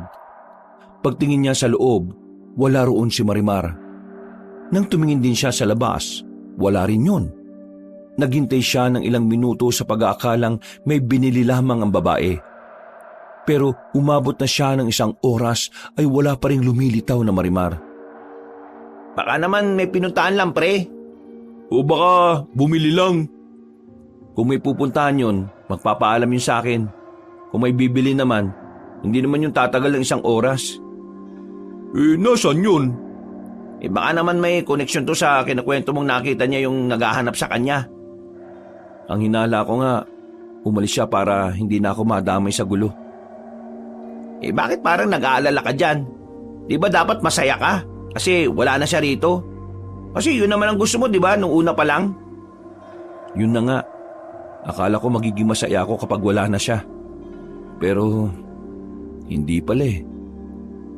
O sige, ganito na lang. Mag-iwahiwalay na lang tayo para mas madali natin siyang mahahanap. Magkakaibang direksyon ng kanilang tinahak. Habang naglalakad si Danilo, natanaw niya ang matandang si Kapa, ang kilalang albularyo sa kanilang lugar. Nilapitan niya ito sa pagbabakasakaling nakita nito si Marimar. Mang Kapa? Danilo. Bakit? Anong sa atin? Itatanong ko lang naman po sana, may nakita po ba kayong babae na maganda? Medyo may katangkaran tapos parang kasing tangkad ko po yun. Tapos maputi siya. Bakit? Sino ba yung babaeng sinasabi mo? Ano ko po asawa. Ano? May asawa ka na? Nagbibiro ka ba? Hindi po ako nagbibiro, seryoso po ako. Kung ganun pasensya ka na. Pero wala akong nakitang kagaya ng sinasabi mo eh. Ikaw naman kasi baka inaway mo naman. Ay, sige po. Hahanapin ko na lang po. Danilo. Bakit po, Mang Kapa? Huwag na muna kayo mga ngaso mamayang gabi ha. Baka mapahamak lang kayo. Mapahamak? Bakit po? Ano na naman bang meron? Nakatanggap kami ng impormasyon. Kagabi lang na yung pinuno ng mga aswang nandito. Meron siyang hinahanap. Kapwa niya aswang. Isang babae. Hinahanap na sino? Hindi rin namin alam eh. Basta, wag na muna kayong aalis o pupunta ng gubat para mangaso. Malakas ang kutob ko na naroon lang sila mamaya. Di, mapapalabang ka na niyan. Hindi ko alam. Siguro. Pero, kailangan mag-ingat. Hindi pangkaraniwan na makakalaban kong aswang. Isa siyang sinauna. Kilala siya bilang si Sabulay. Paano? Alis na ako ah. Sana mahanap mo yung asawa mo. Kung totoo mang meron. Naglakad na lamang ang matanda papalayo. Magpapatuloy pa sana si Danilo nang maalala niya ang pangalan na sinabi ni Mang Kapa. Kaparehong kapareho kasi yun ang sinabi ni Marimar. Dahil dito, isang ideyang pumasok sa kanyang isipan. Napagtagpi-tagpi na niya ang mga pangyayari. Biglang bumilis ang kanyang tibok ng puso. Malakas ang kanyang kaba. Naiisip niya palang na tama ang kanyang hinala. Kung ganun, si Marimar ay... Pre, ano? Nahanap mo na ba siya? Wala rin sa kabila eh. Ha? Wala nga rin dito sa daan na to eh. Saan naman kasi napunta yun? Sigurado ka bang wala kang sinabing masakit sa kanya? Wala. Maayos naman ang pag-uusap namin nung gabi. Nagulat na lang ako, bigla na lang siyang nawala. Pero sa isip-isip ni Danilo, alam na niya ang tunay na dahilan. Ang kaso, hindi niya pwedeng sabihin sa dalawang kaibigan niya kung bakit umalis ang dalaga. Dahil kapag ginawa niya yon, siguradong malalantad na rin ang tinatago ng babae. Habang tumatagal, palala ng palala ang sitwasyon at pakiramdam ni Danilo unti-unti na siyang nagkakaroon ng ugnayan sa mga aswang. Makalipas pa ang ilang araw, hindi pa rin nila makita si Marimar. Ipinalalagay na lamang ni Danilo na baka yun na talaga ang kapalaran ng babae. Ipinagdasal na lamang niya na sana nasa mabuting kalagayan lang ang dalaga. Isang gabi, nagkayayaan na naman ng tatlong magkakaibigan ng dahil sa matinding pangangailangan. Wala nang panggastos si Danilo. Si Norman at Nando naman ay pinapalayas na ng sariling pamilya dahil walang naiaambag. Medyo marami-rami na tong huli natin ngayon. Pwede na siguro tayo umuwi. Danilo, ano sa palagay mo? Aabot naman ng 1,000 yan kapag binenta? Lagpas na yata to. Tsaka meron pa nga tayong isang huli na bayawak oh. O di, sige, palag na yan. Uwi na tayo. Gutom na rin ako eh. Hindi pa man nakakalayo ang magkakaibigan nang bigla silang makarinig ng malalakas na angil na nanggagaling sa kagubatan. Agad niyang pinaupo ang dalawa niyang kaibigan. Sandali silang nakiramdam. Ano yung pre? Malakas ang inala ko. Mga aswang. Mga aswang? Di totoo pala ang chismis. Oo. Hindi lang siya basta chismis. Kasi totoong nilalang talaga sila. Anong gagawin natin? Magtatago lang ba tayo rito? Hintayin muna natin silang dumaan. Baka kasi dito yung direksyon nila eh. Aba, baliw. Bakit ba natin hihintayin kung pwede naman tayong umalis na kagad? Eh kung makita nila tayo sa daan. Oo nga. Di talaga to nag-iisip tong si Norman eh. Kung gusto mo ikaw na lang. Para ikaw yung maging sisig nila. Nanahimik na silang tatlo nang may mga marinig naman silang tinig ng mga tao. Tila nabuhayan ng loob si Danilo nang mapagtanto na naroon din pala ang matandang si Kapa. Tumayo ito at agad na nagpakita. Mang Kapa! Lintik na yan. Bakit kayo nandito? Katatapos lang po namin manghuli. Ano po bang meron? Kailangan nyo na umalis dito. Narito ang babaeng aswang na hinahanap ni sa bulay. At malakas din ang kutob ko na narito rin ang mga aswang. Madadamay kayo rito kaya mas mainam na umuwi na kayo ngayon din. O pre, narinig nyo. Tara na! Hinilan ni Norman ang dalawang paalis. Pero hindi pa man sila nakakalayo. Agad nang bumitaw si Danilo. Ang unang pumasok kasi sa isipan niya ay ang babaeng si Marimar. Sinubukan pa siyang pigilan ng dalawa. Pero wala ring nagawa ang mga yon. Mabilis siyang tumakbo pabalik kay Mang Kapa. Si Raulo, bakit ka bumalik? Gusto ko pong sumama. Ano akala mo? Maglalaro lang kami ng tago-tagoan? Makikipagpatayan kami sa mga aswang? Baka hindi mo lang alam. Alam ko naman po yun. Pero gusto ko lang po sumama. Gusto ko maging katulad ninyo. Ano pinagsasasabi mo? Takot na takot ka nga sa multo nung bata ka pa sa aswang pa kaya? Bata pa po ako noon. Pero iba na ngayon. Kaya pagbigyan niyo po ako sumama. Sige na po. Sige, sumama ka na.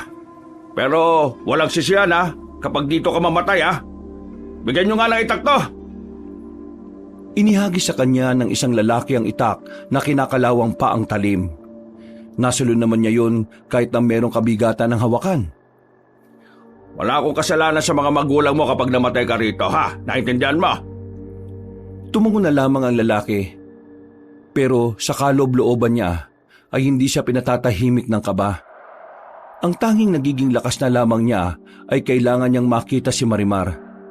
Kailangan niyang malaman kung nasa ligtas ba itong kalagayan. Makalipas ang halos 5 minutong paglalakad, biglang tumigil si Mang Kapa sa paglalakad. Sumenyas ito sa iba nilang kasamahan. Iandaan yung mga sarili ninyo. Malapit na tayo sa kanila. Hintayin natin sila makalapit. Magsipo muna kayo. Mang Kapa, gaano ba sila kabangis? Mas mabangis pa sa leon. Talaga? Malalaman mo na lang mamaya. Bakit? Natatakot ka na ba? Ako? Natatakot? Hindi Mga ilang sandali lang, naramdaman na nila ang mga yabag ng paa. Nang kakaunting distansya na lamang ang layo ng mga yun sa kanila, hindi na nagsayang ng oras sa mga manunugis. Dali-dali silang lumabas. Nagulat ang mga aswang sa kanilang paglitaw kaya hindi man lang nakaiwas sa mga yon. Sa mga oras na ito, Habang nakikipagpatayan ng mga manunugis sa mga aswang, nakatayo lamang ang lalaking si Danilo. Nakatulala sa mga nangyayari. Sa likod mo! Paglingon ni Danilo sa likuran niya, ay nakita niyang isang aswang na gumagapang na palapit sa kanya. Nailaga naman niya yun. Lumapit si Mang Kapa at pinatay nito ang aswang. Humanga naman si Danilo sa matanda. Hindi kasi niya inakala na magagawa pang makita ni Mang Kapa ang aswang na yon kahit mga lampara lang naman ang kanilang dalang ilaw. Kung ganyan ka, mauna ka pang mamatay sa pinakamatandang tao sa bando natin. Pasensya na po. Sige na, bumawi ka. Ho. Muling nagpatuloy ang labanan. Kitang-kita na nakakalamang ang mga manunugis ng mga sandaling yon. Hindi nga nagtagal, tuluyan na nga nilang natalo mga aswang. At sa dami ng kanilang kinalaban, ni isa ay wala man lang napatay doon si Danilo. Puro ilag lamang ang kanyang ginawa. Wala siyang lakas ng loob para tumaga. Suyurin niyo itong buong area. Baka meron pang nakatago dyan. Tandaan, huwag makakampante ha. Hindi pa natin nakikita si Sabulay. O ano, Danilo, sasama ka pa ba? Wala ka namang ginagawa eh. Mabuti pa umuwi ka na. Ayoko mamatay ka rito ng walang kalaban-laban. Nakikita mo yung mga bangkay ng aswang na yan? Magiging ganyan ka rin kapag hindi ka nakinig sa akin. Dalhin mo yung itak na yan pabalik sa mga kasama mo. Pero... Wala nang pero-pero. Ayaw ko rin naman na makasira ka sa mga plano namin. Kanina, hindi ako makalaban ng maayos kasi naalala kita eh. Kasi alam kong wala ka rin magagawa. Pasensya na po. Sige po, uwi na lang po ako. Mabuti pa nga. Wala nang nagawa pa ang binata kundi sundin ang sinasabi ni Mang Kapa. Binilisan niya ang kanyang paglalakad. Pero hindi pa man sila nakakalayo, bigla na lamang may humila sa kanya. Tinakpan ang kanyang bibig kaya hindi siya nakasigaw. Pero nang marinig niya ang babaeng tinig ay unti-unti siyang nanglambot. Huwag ka maingay. Nang mawala na ang mga manunugis, saka lamang siya pinakawala ni Marimar. Sa mga sandaling yon, hindi maipaliwanag ni Danilo ang kanyang nararamdaman. Pakiramdam niya ay lumuwag na ang kanyang paghinga. Nabawasan ang kabigatan ng kanyang kalooban. Marimar? Oo, ako nga ito. Halika, sumama ka sa akin. Dadaling kita sa ligtas na lugar. Hindi ligtas dito. Hinuwakan siya ng babae sa kamay at nagmamadali silang makalayo. Hindi niya alam kung saan sila pupunta. Pero panatag ang kanyang kalooban dahil kasama niya ang dalaga. Makalipas lang ang ilang minuto, nakarating na rin sila sa isang maliit na kubo. Pumasok sila sa silong nito. Doon ay meron may butas at merong hagdanan pababa. Ano to? Sumama ka na lang. Sa baba ko ipapaliwanag ang lahat. Bumaba sila sa hagdanan. Binuksan naman ni Marimar ang mga lampara na nakasabit sa pader. May halong pagkamangha si Danilo na makita na niya ang lugar doon. Parang normal na bahay lang pero nasa ilalim ng lupa. Dito ako nakatira. Huwag kang mag-alala. Walang nakakaalam nito kung hindi ako lang. Matagal ka na nakatira dito? O dito ko lang tumira mula nung umalis ka sa akin? Mula lang nang umalis ako sa iyo. Natuklasan ko itong lugar na ito. Bahay ng dating magsasaka na umalis na. Wala akong pakialam kung ano ang kasaysayan ng bahay na ito. Ang gusto kong marinig ay kung bakit ka umalis nang walang paalam. Anong problema mo? Sino mga humahabol sa'yo? At ano ka ba talaga, Marimar? Umamin ka nga sa akin. Tama bang iniisip ko na ikaw yung hinahanap ng mga aswang? Na ikaw rin ang hinahanap nila Mang Kapa? Na isa ka nga talagang... Oo, aswang ako. So tama nga ako? Oo, tama ka nga ng hinala. Isa akong aswang. Kung aswang ka, anong motibo mo sa akin? Papatay mo ba ako? Kakainin mo rin ba ako? Hindi lahat ng aswang kagaya ng mga iniisip mong gumagawa ng karahasan. Di sinasabi mong iba ka sa kanila? Oo, iba ako sa kanila dahil hindi ako gumagawa ng masama. Kalokohan naman yan. Ang sabi ni Mang Kapa, lahat ng aswang pumapatay ng tao kasi tao ang kinakain ninyo. Yun ang sinabi niya sa'yo kasi yun lang naman ang alam niya eh. Pero maniwala ka sa akin, hindi ako kagaya nila. Mula nang isinilang ako, Iba ako sa kanila. Kahit na kailan, hindi ako nakatikim ng tao. Kahit amuin man lang ang dugo ng tao, hindi ko ginawa. Teka, nagugulan pa rin ako eh. O sige, sabihin na natin hindi ka nga masamang aswang. Pero bakit kayo nahabol nung matandang si Sabulay na yon?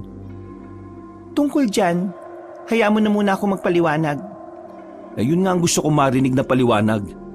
Malamang, ahayaan na kita magsalita. Pero, Bigla na lamang lumapit sa kanyang dalaga at niyakap siya ng mahigpit. Sa hindi mapaliwanag na dahilan, unti-unting naglaho ang pagiging iritado ng binata. Gusto niya rin ang yakap na yon kahit na hindi man niya aminin. Mas lalong gumaan ang pakiramdam niya. Para siyang napanatag. Parang napawi ang pangungulila niya. patawarin mo ko kung umalis ako nang walang paalam. Nalaman ko kasi na kilala mo pala yung albularyong tumutugis din sa akin. Kaya naisip ko na umalis kasi baka isipin nilang pinoprotektahan mo ang isang aswang. Kumalas ang dalaga at tumugot ito ng malalim na paghinga. Mga ilang sandali lang, sinimulan na rin ito ang nais nitong sabihin. Anak ako ng isang mayamang aswang at ng isang pangkaraniwang tao lang. Aswang ang papa ko, tao naman ang nanay ko. Ang magkaibang dugo na nagsama, ako ang kinalabasan. Kung tutuusin, hindi maaaring makaroon ng anak ang isang aswang at ang isang tao. Pero naging posible siya. Akala ko magiging normal lang ang buhay ko kahit na pinili kong mabuhay bilang isang normal na tao. Pero hindi pala. Dahil nang mag-18 taong gulang ako, natuklasan ng ibang aswang na merong mutya sa loob ng katawan ko. Ang mutyang yun ay tinatawag na mutya ng aswang. At ang sino mang babae na makakaroon nito ay itinuturing na diyosa ng mga aswang. Namatay ang tatay ko sa pagprotekta sa akin. Naubos ang angkan namin ng dahil lamang sa akin. At ang nanay ko naman ay pumanaw din dahil sa nakamamatay na laso na gawa ng masasamang aswang. Mula noon, palagi na ako naghahanap ng ligtas na lugar. Lagi na akong paalis-alis. Walang permanenteng lugar. Sa takot na makuha ako nila sa bulay. Wala na akong pakialam kung saan ako mapadpad. Hindi ko inakala na ganyan pala ang pinagdaraanan mo. Pero gusto ko lang ding malaman, kung sakaling makuha nila sa bulay ang mutya na nasa katawan mo, ano mangyayari? Kapag nakuha nila ang mutya, si Sabulay ang makikinabang. Siya ang mas lalakas, mas magiging immortal, at mahihirapan na ang mga manunugis o albularyo na talunin siya. E paano naman nila makukuha yung mutya? Para makuha ang mutya, kailangan nila akong patayin. Nang marinig yun ni Danilo, ay agad na dumaloy sa kanyang sistema ang pagkabahala, kaba at takot. Naiisip pa lang niya na nangyayari yon ay parabang nahihirapan na siyang huminga. Kahit ang mga manunugis din, kaya nila ako gustong mahuli para makuha ang mutya at hindi mapakinabangan ni Sabulay. Ganon din ang kailangan nilang gawin. Kailangan nila akong paslangin. Wala na bang ibang paraan para malutas yung problemang yan? Hindi ko alam kung may iba pang paraan. Pero palagi kong hinihiling na sana meron. Kasi sa totoo lang, hindi pa ako handang mawala. Marami pa akong gusto mangyari sa buhay ko. Kahit na isa akong aswang, ang pangarap ko ay kagaya lang din naman ang pangarap ng ibang tao. Yung magkaroon ng mapayapa at tahimik na buhay. Kung talagang gusto mo ng ganyang buhay, tutulungan kita. Ha? Anong ha? Bingi ka ba? Hindi, ang ibig kong sabihin, bakit mo naman gagawin yon? Kailangan pa ba ng dahilan? Oo naman. Mas magandang may dahilan para malinaw ang lahat. Ayaw kitang mapahamak, yun lang. Ayaw mo ako mapahamak? Bakit? Ano ba? Dami mo naman tanong. Maraming salamat, Danilo. Ikaw lang ang taong nagparamdam sa akin na pwede kong mamuhay ng normal. Basta ipapangako mo na mabubuhay ka ha? Oo, pangako. Sigurado ka bang hindi ka matutuntun ng mga naghahanap sa'yo dito? Parang ang dali naman kasi makita nito eh. Hindi. Kapag nakita nila ang bahay sa taas, Hindi naman nila aakalain na may lugar dito sa ilalim. O anong gagawin natin ngayon? Kailangan ka na muna magtago. Ikaw, bumalik ka muna sa inyo dahil baka mapahama ka rin. Hindi kita iiwan, no? Di ba nga tutulungan kita? Salamat pero ayaw kitang mapahamak eh. Ganun din ako sa'yo. Kaya sasamahan kita rito hanggat maging payapa na ang buhay mo. Wala nang nagawa pa ang dalaga. Masyadong mapilit si Danilo kaya hinayaan na lamang din niya ito. Sa gabing yun, tahimik nilang pinapalipas ang oras. Nakapagtimpla ng kape si Marimar para sa binata. Lihim namang sumaya si Danilo dahil doon. Para hindi mabalot ang pagkabagot ang sandali, sinimulan ni Marimar ang pagkukwento tungkol sa mga aswang. Mababangi sila. Literal na kumakain sila ng buhay na tao. Dati, naisip ko na papaano kung naging kagaya nila ako. Ano kaya ang pakiramdam ng mga ginagawa nila? Pero, hindi eh. Kahit na kailan, hindi sumagi sa isipan ko na gawin ang ginagawa nila. Bago magtagpo ang landas natin, habang nakakulong ako, sinabi sa akin ni Sabulay na walang silbi ang buhay ng mga tao. Na ang mga tao ay nabubuhay na para lang ding hayop. Dahil kung kayo mga tao ay hayop ang kinakain nyo, kami mga aswang naman daw ay kayo ang pagkain namin. Ganun ang kaisipan nila. Wala ka bang mga kaibigan? May mga kaibigan ako, mga kababata na kasama ko nang namulat. Pero namatay lang din sila. Nasubukan nila akong protektahan. Pinatay sila ng mga kapwa aswang na tauhan ni Sabulay. Pasensya ka na ha. At napaalala ko pa. Wala namang problema. Ayos na rin naman ako eh. Huwag ka mag-alala. Hinding-hindi ka nila makukuha. Gagawa ko ng paraan. Si Mang Kapa, paano kapag nalaman nila ang ginagawa mo? Para mo na rin siyang ama, di ba? Pinangsabi mo. Pero pinoprotektahan mo ang isang aswang. Aswang ka nga pero may dugo ka pa rin ng pagiging tao. Kaya wala namang mali sa ginagawa ko. Kung hindi niya ito magugustuhan, problema na niya yun. Napatango na lamang ang dalaga, habang si Danilo naman makailang ulit nang sumisilip-silip sa itaas.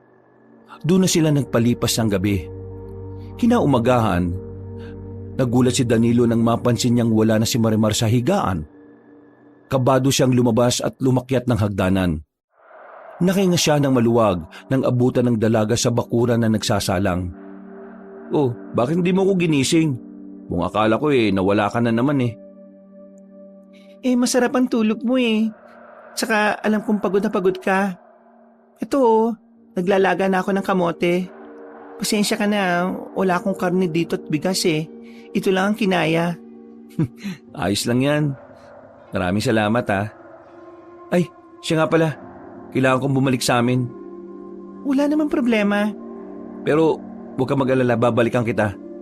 Kailangan ko lang makahanap ng makakatulong sa atin. Aalis na tayo rito sa Iloilo. Aalis? Saan naman tayo pupunta? Hindi ko alam. Siguro mas maganda kung sa Maynila. Pero Marimar, kailangan mo makalayo sa lugar na ito dahil nandito ang lahat ng panganib sa iyo eh.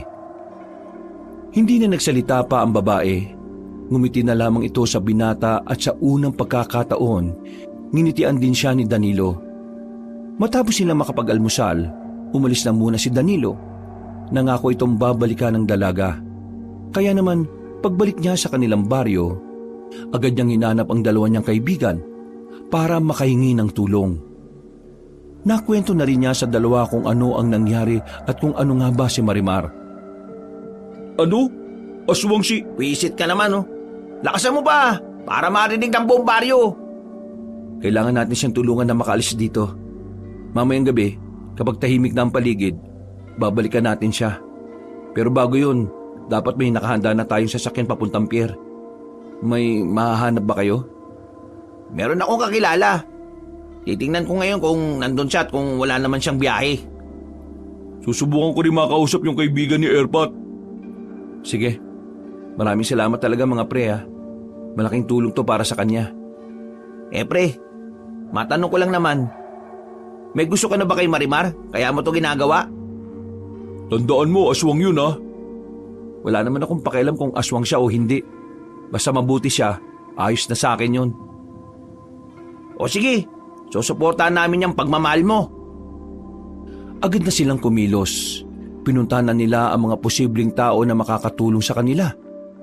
Pero parehong wala silang napala sa mga kakilala ni Norman at Nando. Kaya naman nagtungo sila sa mga terminal sa kung saang-saang lugar. Kung sino-sino na rin ang kanilang mga nakakausap. Pero lahat ng yun ay tumatanggi kapag nalalaman ang ibabayad nila. Dagang bukid at mga palaka. Mga bandang 6:00 ng gabi, wala pa rin silang nahahanap. Pero hindi pa rin nawawala ng pag-asa ang binata. Kung mano-mano na lang kayang ibiyahe, mag-commute na lang pre. Kung pwede lang di ginawa na namin yun. Pero hindi delikado. Mahirap makihalubilo sa iba dahil hindi naman natin sigurado kung aswang ba yung makakaharap namin o hindi. Anong gagawin natin ito ngayon? Babalikan ko na lang muna siya. Sasamahan ko muna siya hanggat wala pang nahahanap na maghahatid sa kanya. Sasama ako sa iyo, pre. Hindi na. Baka kapag nakasalubong ko yung aswang madamay pa kayo. Nasamahan ka na namin. Kung makakasalubong mo ang aswang at mag-isa ka lang di siguradong dedo ka na kaagad. Sige na, pre. Sama mo na kami. Gusto ko lang namin matulungan at si Marimar. Huwag ka mag-alala. Hindi na namin siya pinagnanasaan ngayon kasi mahal mo na siya. Ay naku, bahala nga kayo. Basta ito lang gusto ko Walang magulo, walang maingay. Kasi nagtatago si Marimar. Hindi pwedeng malaman na nandun siya. Nasabi ko naman sa inyo ang mga nangyayari, di ba? Sumang-ayon na lamang ang dalawang lalaki. Hindi rin nagtagal ay naglakad na rin sila papasok ng kagubatan. Noong mga sandaling yun, hindi malaman ni Danilo kung bakit bigla na lamang siyang kinabahan. Binilisan nila ang lakad nila hanggang sa marating na nga nila ang kinaroroonan ni Marimar. Sa bakuran pa lang, naramdaman na niya na may mangyayaring hindi maganda. Nakita nilang nasa lapag ang kaldero at natapon na ang mga niluluto sa lupa. Pinuntahan niya ang silong ng bahay pero wala na siyang nakitang Marimar doon. Wisit! Nahuli na tayo! Nakuha na siya! Ginawa na siya ng mga kapwa niya aswang? Pero baka may nangyari lang masama sa kanya. Babaeng matangkad, maganda at sexy. Siya ba hinahanap ninyo? Mangka pa? Danilo, hindi ko inakala na pinoprotektan mo palagi isang aswang. Kaya pala gusto mong sumama kagabi para mahanap siya. Mangka pa, hayaan niyo ako magpaliwanag. Sige, magpaliwanag ka. Oo, isang aswang si Marimar. Pero hindi siya kagaya nila sa bulay. Mabuting aswang siya. Sa katunayan, sinusubukan niyang mamuhay ng normal. Nang gaya natin. Kailangan niya lang magtago kasi kung hindi niya gagawin yun, makukuha siya ng masasamang aswang at makukuha yung mutya sa loob ng katawan niya. Mutya? Anong mutyang pinagsasasabi mo? Ang sabi sa akin ni Marimar, kaya siya gustong kunin ang samahan nila sa bulay ay dahil sa bagay na nasa loob ng katawan niya. Tinatawag nila yung mutya ng aswang. Ang mutya daw na yon ay nabuo dahil sa dugo ng aswang at tao. Aswang kasi ang tatay niya habang ang nanay niya ay pangkaraniwang tao lang. Kapag nakuha ng masasamang aswang yung mutya sa loob ng katawan niya, magagamit nila yun sa kasamaan at mas lalong mahirapan kayong harapin sila. At naniwala ka sa sinabi ng isang aswang? Kalahating aswang lang naman siya. May dugo pa rin naman siyang pagiging tao. Kaya naniniwala ako na hindi siya masama. Hindi mo yata naiintindihan, Danilo. Kung sa bagay, wala ka namang alam sa bagay na ito Ang mga aswang ay sinilang na may likas na kasamaan. Kahit na sabihin mong kalahating tao siya, kalahating aswang pa rin siya. Ibig sabihin, pwede pa rin siyang maging masama. At ang mga aswang, magagaling silang maninlang. Kumbaga, sa 10 sinabi nila 11 ang mali. Kaya hindi ka dapat nagtitiwala sa kanya. Ako ang mas nakakakilala sa kanya. Sa halos 2 buwan naming pagsasama, nakilala ko ang kalooban niya. Kaya naniniwala akong hindi siya masamang aswang. Ibig sabihin, matagal mo na pala siyang itinatago? Matagal mo na palang itong nililihim sa akin? Patawarin niyo ako pero kailan ko lang naman din nalaman. Doon sa 2 buwan na yon, wala siyang sinasabi sa akin. Namuhay siyang parang normal na tao. Kaya wala akong intensyon na Ha? Natigilan si Danilo sa pagsasalita na magdatingan ng mga aswang. Kasama ng mga iyon ang tinuturing nilang pinuno, ang matandang si Sabulay. Sa mga sandaling ito, biglang binalot ng kaba ang tatlong lalaki. Hindi nila alam ang kanilang gagawin ngayong nakapalibot na ang lahat ng iyon sa kanila. Nako, ito pala mga aswang. Ang papangit. Pre, anong gagawin natin? Pumunta kayo sa likod ko. Ako lang bahala rito. Akalain mo nga naman na naunahan na ako ng matandang ito. Nasaan na si Marimar? Ibigay mo siya sa amin kung ayaw niyong mamatay sa kinatatayuan niyo. Uy, di kami kasama dyan Nakisama lang kami. Manahimik ka! Hindi kita kausap! Hindi mo mababasa kamay si Marimar! At sino ka namang kutong lupa ka? Naalala na kita. Ikaw yung tatanga-tangang nakasalubong ko sa daan na hindi tumitingin. Oo, ako nga. At naaalala rin kita. Ikaw yung matandang lalaki na naninilaw yung mga ngipin at mabawang hininga. Nabigla ang matandang aswang. Hindi nito inakala na gagantihan siya ng binata. Kita sa mukha ng matandang aswang ang pagkapikon. Kaya naman mas lalo pa itong inasar ni Danilo. Kulubot na yung mukha mo. Wala ka pang pampaayos sa mukha. Mukha ka nang hindi maipinti. Aray ko! Pikon! Mukha ka raw kulubot na puwet. Ay, ikaw! Wala kang mapapala rito. Hawak ko ng babaeng hinahanap mo. Kung papatayin mo ako ngayon, mas lalo mo lang hindi makukuha yung kailangan mo. Akala mo ba maloloko mo ako? Hindi ako pinanganak kahapon. Alam ko nang hindi niyo siya papatayin. Dahil ayaw mong masaktan ang damdamin ng lalaking yan. Kanino ko ba naririnig ang usapan niyo? Chismoso pala tong lalaking to eh. Baka aswang. Sinisira niyo talaga ang gabi ko mga kutong lupa kayo Sige, tingnan natin kung hanggang saan ang inyong tabang. Hindi nagtagal, sumenyas na ang matandang aswang. Pero hindi rin naman nagpadaig ang matandang albularyo. Sumipol ito ng isang beses. Maya-maya lang, naglabasan na rin ang ibang kasamahan nito na nakatago lang pala sa mga halamanan. Alam kong darating ang ganitong punto kaya naman naganda na rin ako.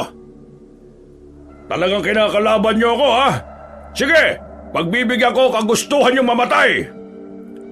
Sa likod lang kayong tatlo kung gusto niyo pang makauwi ng buhay. Dali! Tumango na lamang ang dalawang lalaki, pero si Danilo hindi siya nagpakita ng kahinaan. Hiniram niya ang itak ng isang lalaking manunugis at sumama ito sa pagtindig. Yan ka lang naman Baka mamaya tumunganga ka lang Hindi. Hindi na mangyayari yun. Dahil ngayon, may dahilan na ako para lumaban. Wala akong pakialam kung wala akong alam. Basta lalaban ako. Bahala ka sa buhay mo. Kung gusto mong pumanong ng maaga, di sige. Dami pang daldal. Simulan na natin to! Nagsikilos na ang mga aswang. Samantalang nakahanda naman ang mga manunugis. Noong mga sandaling yon, aminadong kabado ang binata. Pero kapag naiisip niya ang babaeng si Marimar, tila nagkakaroon siya ng kakaibang lakas ng loob. Ihanda ang mga sarili nyo bago mamatay! Hindi mo na ako matatakot ngayon, Mang Kapa. Ipangako mo sa akin na kapag natapos tong laban na to, iharap mo ako kay Marimar. At bakit naman ako mangangako? Kasi patutunayan ko sa iyong hindi siya masama. Nagsimula na ang labanan. Sa mga unang minuto, nagiging pantay lamang ang tagisan. Ang dalawang matanda naman ay hindi pa nagsisimula. Parang naghihintay lang kung sino ang mauunang aatake sa kanila. Samantala, si Danilo naman ay nakipagsabayan na sa mga manunugis. Pinoprotektahan nito ang dalawang kaibigan na takot habang magkayakap. Diyos ko, bakit ganito ang nangyayari? Dapat pala hindi na tayo nagmagandang loob. Huwag kayong mag-alala, nandito lang ako. Hindi ko kayo pababayaan. Wow, kung makapagsalita, akala mo talagang hindi siya mamamatay Akala mo talaga, kaya na niya yung mga pangit na yan. Manahimik nga kayo. Pabayaan ko kayo dyan Nang biglang may lumapit sa kanilang isang aswang, agad yung tinaga ni Danilo. Mabuti na lang ay tinamaan niya yun sa leeg. Pero hindi pa doon natatapos ang lahat. Bigla na lamang may sumulpot sa likuran ng dalawang kaibigan niya. Natataranta niyang hinila ang mga yon at saka sinalag ang aswang. gamit ang itak. Muntikan pa siyang tamaan ng kalmutin na siya nito. Buti na lang ay nasipan niya kaagad yung palayo. Mga bisit kayo! Ang babaho ng mga hininga nyo! Mang Kapa, mag-usap na lamang kayo dyan. Galaw-galaw din! Pre, sa likadan mo! Hindi na napansin pa ni Danilo ang isa pang aswang na nakalapit sa kanya. Kaya naman nagawa na siya nitong kalmutin. Agad siyang napadistansya. Naramdaman niya agad ang kirot.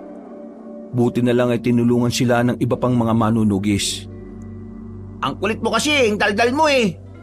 Kung tumutulong kasi kayo, di ba? Buwisit talaga kayo oh. Mga ilang sandali lang, nakita na lamang nilang tumatakbo si Mang Kapa para habulin si Sabulay. Sumunod naman doon ang iba pang mga manunugis. Sa mga sandaling yon, marami-rami na ring napaslang na aswang ang mga kasamahan ni Mang Kapa. Kaya naman tila umaatras na rin ang ibang aswang. Habang si Danilo, idinadaingnan niya ang pagkirot ng kanyang sugat. Sobrang hapdi. Wala man lang nag-aasikaso sa kanila dahil halos lahat ay nagsunuran sa matandang albularyo. Pre, ayos ka lang ba? Oo, ayos lang ako. Ganito ang mukha ng ayos lang. Yung namimilipit sa sobrang sakit?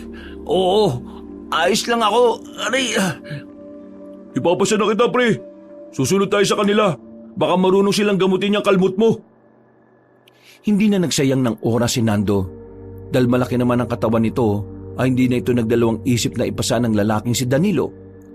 Tumakbo sila kahit na nahihirapan sila sa mga nakaharang na halaman. Mga ilang sandali lang, naabutan nila si Mang Kapa. Nakahinto na ang mga yon at hindi na nagawa pang habulin ng mga aswang. Mang Kapa, si Danilo, may tama ho sa likod niya. Buwisit, nawala na kagad ng malay yan. Hindi sanay sa abdi yan eh. Nung nagpatuli nga kami, umiyak pa nga yan eh. Ay siya, sige. Dalhin nyo na yan. Pupunta tayo sa kampo namin. Nang makarating na sila sa kampo, agad na inasikaso ni Mang Kapa ang binata. Nilinis nito ang sugat ni Danilo. Nangingitim na kasi ang palibot nito. Ayon sa matanda, masyadong marumi ang kuko ng mga aswang kaya madaling maimpeksyon ang sugat. Pero buti na lamang ay naagapan. Kung hindi, baka mas lumala pa ang nangyari sa binata. Makalipas lang ang halos isang oras, nagkaroon na ng malay ang binata.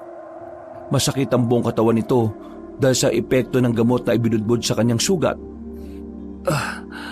Nasaan ako? Nasa langit ka na, pre. Siraulo ka ba? Nasa langit ka na nga. Mga anghel ang nasa tabi mo. Ay! Binatukan ni Danilo ang binatang si Norman. Bumangon siya agad at naramdaman ang hapdi sa kanyang likod. Sakto naman na pumasok sa silid ang matandang si Kapa. May dala-dala itong inumin na nakalagay pa sa mangkok. Inumin mo ito. Makakatulong ito para mas madaling maghilom ang sugat mo. Maraming salamat Mang Kapa. Nasan si Marimar? Alam kong dito niyo siya ikinulong. Nakikiusap po ako. Pakawalan niyo na ho siya. Danilo, hindi mangyayari ang gusto mo. Inuli namin si Marimar na nakabase sa batas ng mga manunugis. Ang batas na itunuturing na banta sa buhay ng mga tao ang mga aswang. Kaya pasensya ka na. Hindi ka ba naniniwala sa sinabi ko? Mabuting aswang si Marimar. Hindi siya gagawa ng kahit na anumang kasamaan dito. Tutulungan niya pa nga tayong talunin si Sabulay eh. Hindi na natin kailangan ng tulong niya. Umatras na si Sabulay. Isang indikasyon lamang na hindi niya kaya ang puwersa ng mga manunugis. Hindi niyo dapat minamalit ang pinuno ng mga aswang. At anong alam mo sa mga aswang, Danilo? Wala. Hindi mo nga yata malalaman na totoong aswang kung hindi mo pa nakilala ang babaeng yon. Oo, wala akong nalalaman sa mga ganyang bagay. Pero malakas ang pakiramdam ko na si Marimar lang din ang makakatulong sa atin para talunin. Tama na! Hindi na makatwiran ang gusto mong mangyari. Papabayaan kitang makausap siya ngayon pero huwag kang umasa na makakalaya siya. Dahil kahit na kailan, walang aswang ang nakatataas sa batas sa mga manunugis. Mang Kapa, baka naman po pwede natin pagbigyan si Danilo. Minsan lang yan magmahal pero wagas eh. Kaya nga, Hindi naman siguro masamang hindi niyo ako naiintindihan. Sa mundong ito, Hindi pwedeng kalabanin ng pag-ibig ang batas. Ang batas ay batas. Sa oras na maipatupad na ito, ang batas ang pinakamataas. Huwag niyo sanang pagsisiyan ng hindi niyo pakikinig sa akin. Tumingin na lamang ng seryoso si Mang Kapa kay Danilo. Masama naman ang tingin na ipinukol ni Danilo sa matanda. Pero lumabas lang ang albularyo na parang normal lang ang lahat. Kahit na anak na rin ang turing nito kay Danilo, hindi nito nilabag ang sinasabi nitong batas para lamang doon. Puntahan mo na lang si Marimar, pre. Nakita namin kanina kung saan siya nakakulong. Pre, narinig namin kanina na makakatanggap ng parusang kamatayan si Marimar mamayang gabi. Hihintayin lang daw yung ibang mga matataas na manunugi sa panig ng Iloilo. Ano? Parusang kamatayan? Bakit?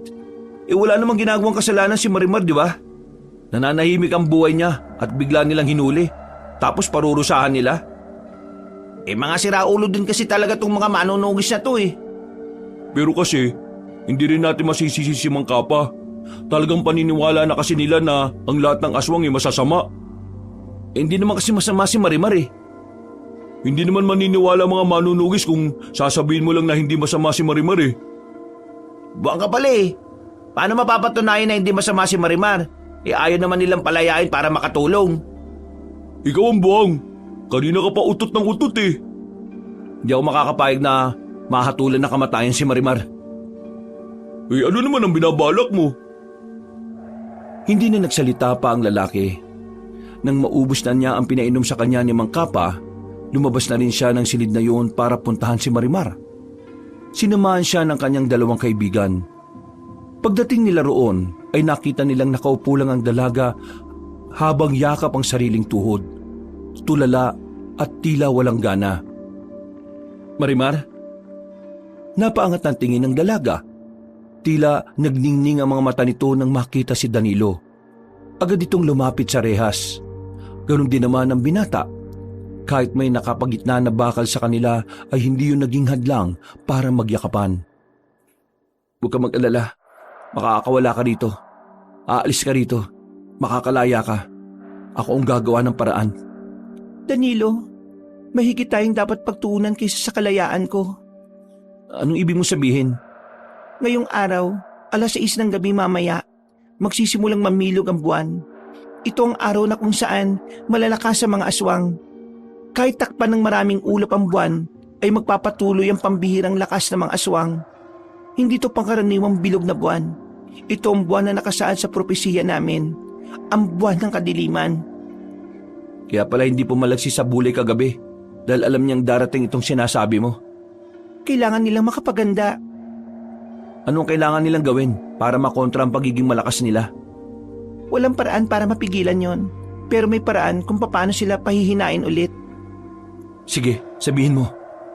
Kailangan lang ng maraming dugo ng baboy. Maraming dugo ng baboy? Oo, kapag nakakamoy ng dugo ng baboy ang mga aswang tuwing kabilugan ng buwan, hindi namin napipigilan na puntahan yon kung nasaan yon. Naroon lang ang utak namin. Pakiramdam kasi namin dugo yun ng tao. Kaya kailangan natin ng maraming dugo ng baboy para mawala sila sa sarili. Kapag nangyari yon, may pagkakataon na ang mga manunugis na mapas lang silang lahat. Kung ganun dapat magsimula na tayo maghanap ng dugo ng baboy. Pre, may alam ako sa bayan. Pwede nating hingiin o bilhin natin. Kailangan mo na itong sabihin kay Mang Kapa habang maaga pa. Gumawa na kayo ng paraan. Maraming salamat, Marimar. Huwag ka mag-alala. Gagawin namin ang makakaya namin para mangyari ang sinasabi mo. Ngumiti na lamang si Danilo sa dalaga. Nagtaka naman si Nando at Norman dahil unang beses lang nilang nakita ang lalaki na nakangiti. Matapos ang usapan na yon, ay agad na umalis ang tatlong binata. Kinailangan nilang maghanap ng dugo ng baboy. Kaya naman nagtungo agad sila sa bayan. Kung sino-sino nang nilapitan nila. Sarado kasi ang katayan ng baboy na kanilang unang napuntahan. Meron naman silang mga nakuhang dugo, pero kakaunti lang. 2 plastic lang ng dugo ng baboy ang nakuha nila sa maghapon nilang paghahanap. Pwede na kaya to? Sana pwede na. Wala na tayong mahanapan eh. Kulang pa to. Baka ilang aswang lang ang makaamoy nito. Pero wala na tayong magagawa. Kailangan natin to eh. Magagabi na. Dalawang kailangan natin pigilan. Ang pag-atake ng mga aswang at ang parusang kamatayan ni Marimar. Nagmamadali sila makabalik ng kanilang baryo. Pagdating nila, nakakasalubong na kagad nila ang matandang si Kapa. Nakatingin pa ito sa kanila na parabang iritado. Ilang beses ko magsasabi sa inyo na hindi tatalab yan. Hindi kayo dapat naniniwala sa babaeng yun dahil aswang yon. Itapon niyo ang dugong yan at baka patibong lang yan. Mang Kapa, kilala mo naman ako, di ba? Magtiwala ka na lang sa akin. Oo, kilala kita at may tiwala ako sa iyo. Pero sa mga ganitong sitwasyon, hindi ko pwedeng ipaubaya ang mga bagay-bagay. Wala ka masyadong alam sa mga aswang. Mang Kapa, bakit hindi na lang po natin muna subukan? Anong subukan? Anong tingin niyo sa buhay ng mga kasamahan ko? Pwedeng subukan lang tapos kapag palpak, subok ulit? Mang Kapa, sige na ho. Kahit na ngayon lang. Huwag ka nang magpumilit, Danilo. Bago ko pa makalimutan kung anong pinagsamahan nating dalawa. At ito lang ang paalala ko ha. Huwag na huwag kang pipigil sa kung ano man ang gagawin namin mamaya. Galit na naglakad paalis sa matandang si Kapa. Napapailing na lamang si Danilo noong mga sandaling yon. Hindi na sila nagsayang ng oras. Itinapon na nila ang dugo sa labas ng kanilang baryo. Nagbabaka sakaling baka kahit papaano ay gumana ang kanilang pinaplano. Mabilis na lumipas ang mga sandali. Sumapit na rin ang 6:00 ng gabi. Kampante ang mga manunugis. Wala silang kaalam-alam na lulusob na ang mga aswang. Habang sila Danilo natataranta na ng mga sandaling yon, hindi na rin sila makalapit kay Marimar. May mga nakabantay na rin kasi doon. Paparating na mga aswang. Ihandaan nyo na mga sarili ninyo. Yung mga itak na hawak nyo, hindi yan design ha, ginagamit yan. Nako, bahala na. Ha? Ano yun? Nanahimik silang tatlo nang marinig nila ang mga hiyaw ng aswang na nagmumula sa kagubatan. Napatigil ang lahat ng manunugis. Tila nabigla ang mga yon. Tumindig na ang balahibo nilang tatlo. Batid nilang magsisimula na ang labanan sa pagitan ng mga aswang at mga manunugis. Humanap na ng matataguan ng magkakaibigan. Hindi nga nagtagal, sumigaw na ang mga manunugis bilang hudyat na may mga kalaban na sa paligid. Yan kasi, hindi sila nakikinig. Kung nakinig lang sana sila sa atin, di sana nakapaganda sila. Wala na tayong magagawa. Ang isipin na lang natin ay kung paano natin haharapin ang mga yon. Lakasan nyo na lang ang loob ninyo. Kahit ako rin natatakot. Basta, ha? Hindi na naituloy ni Danilo nang marinig nilang nakapasok na agad ang mga aswang. Nangingibabaw ang tinig ni Sabulay noong mga oras na yon. Sumisigaw ito at hinahanap ang matandang si Mang Kapa. Dito lang kayo. Pupuntahan ko si Marimar. Buwang ka ba? Sasama kami. Ay naku, bahala nga kayo. Nagmamadaling pinuntahan ng 3 lalaki ang dalaga. Pagdating nila roon ay patay na ang mga nagbabantay. Mabilis nilang kinuha ang susi. Binuksan nila ang kulungan ng babae. Paalis na sana sila nang bigla silang harapin ng 3 aswang. Pero laking gulat nila nang biglang magbago ang kulay ng mga mata ni Marimar. Humaba rin ang kuko nito. Paglapit sa kanila ng 3 aswang ay agad nitong sinalubong ng dalaga. Walang kahirap-hirap nitong pinagpapapaslang ang mga yon. Kailangan na nating tulungan ng mga manunugis. Mahirapan sila sa mga aswang, lalong-lalo na kay Sabulay. Hindi! Tumakas na tayo! Kapag nahuli ka ni Sabulay, magtatagumpay siyang makuha ang mutya sa loob ng katawan mo. Danilo, nasa panganib ang buhay ng lahat ng taong narito. Kailangan natin silang tulungan. Matapos ka nilang ikulong at hindi paniwalaan? Ito lang ang natatanging paraan para maiparating ko sa kanila na hindi lahat ng aswang ay masasama. Kahit natutol si Danilo, nagtiwala na lamang din siya sa babae. Tumakbo sila paalis doon. Hinanap nila si Mang Kapa. Nakita nila yon na kinakalaban na ang matandang si Sabulay. Kita nilang may sugat na si Mang Kapa sa braso at sa kaliwang balikat. Ah, sa wakas, nakita ko na rin ang babaeng ito. Hoy, Marimar! Alam mo bang ang tagal na kitang hinahanap? Masyado mo na akong pinahihirapan tapos magpapahuli ka lang pala sa mga walang kwentang tao na ito? Bumalik ka sa angkan natin at ialay mo ang sarili mo para sa mga susunod na henerasyon. Hindi ako kagaya mo. Kaya kahit na ano mangyari, hindi ako papayag na mapunta sa'yo. Sa pagmamatigas mong ganyan, ang dami pang napapahabak eh. Hindi mo ba naiisip na ikaw lang ang dahilan kung bakit nangyayari ang lahat ng ito? Kung sumama ka sa akin kagad, walang mamamatay at walang masasaktan. Manahimik ka! Narinig mo sinabi niya, di ba? Hindi siya sasama sa'yo kahit na ano mangyari. Kung hindi mo pa rin narinig, baka marami ka ng tutuli. Noong mga sandaling yun ay hindi makapaniwala matandang si Kapa sa kanyang nakikita. Habang nakatingin siya kay Marimar ay napagtanto niyang tunay ngang maaring maging mabuti ang isang aswang. Hindi nagtagal, umatake na ang matandang aswang. Pinuntirya nito si Danilo.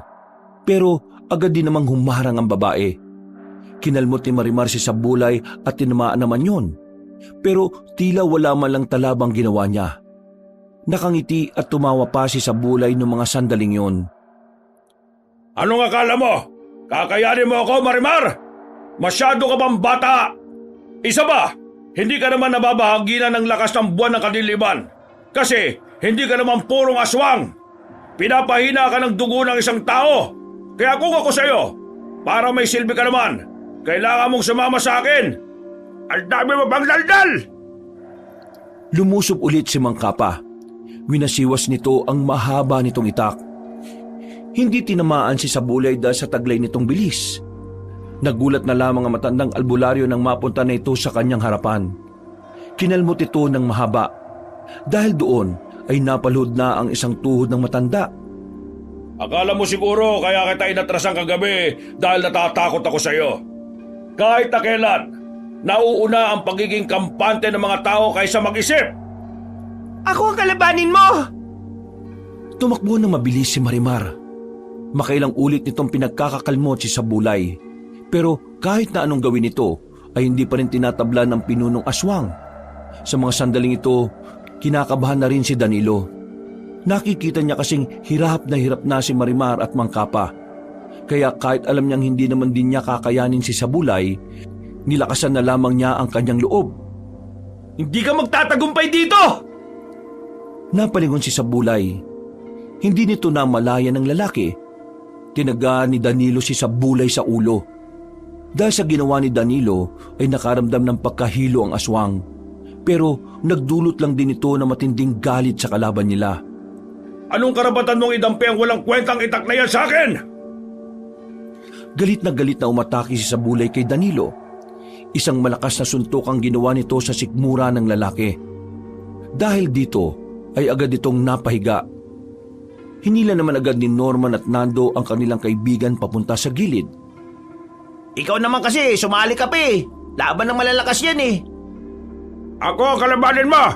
Huwag mo idadama yung mga mahihina sa laban na ito! Magsabihan mo yung mga walang kwentang yan kung ayaw nilang mamatay! Ha! Naputo lang sasabihin nito nang biglang umatake ulit si Marimar. Itinarak nito ang mahabang kuko sa likod ni Sabulay. Pero dahil nga masyadong malakas ang kalaban nila, wala pa rin naging epekto. Si Mang Kapa naman ang sunod na lumusob. Ginawa na ng matandang albularyo ang lahat ng makakaya niya. Lahat ng kakaibang galaw ay sinubukan na niya. Pero hindi pa rin umubra. Hinawakan lang ito ni Sabulay sa kwelyo at nakipag-untugan sa ulo. Duguan agad ang kilay ni Mang Kapa. Si Marimar naman, napagbuntungan din ito ng galit ni Sabulay. Kailangan mo pa yatang mabugbog para lang sumama ka! Maraming sampalang ginawa ni Sabulay. Duguan na rin ang bibig ng dalaga. Noong mga sandaling yon, tila nagkaroon ng bagong lakas si Danilo. Kahit na wala siyang magagawa, sinikap niyang malapitan si Marimar. Hinarangan niya ito at nakiusap kay Sabulay. Nakikiusap ako! Wag siya! Ako na lang ang saktan mo! Danilo, umalis ka rito! Ha! Tingnan mo nga naman! Isang bayani ang umusbong! Sige! Tutulungan kita maging bayani! Dinakma siya ni Sabulay.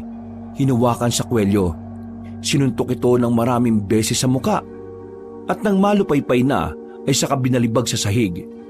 Nang nakadapa na si Danilo, pinagsisisipa naman ito ng maraming beses.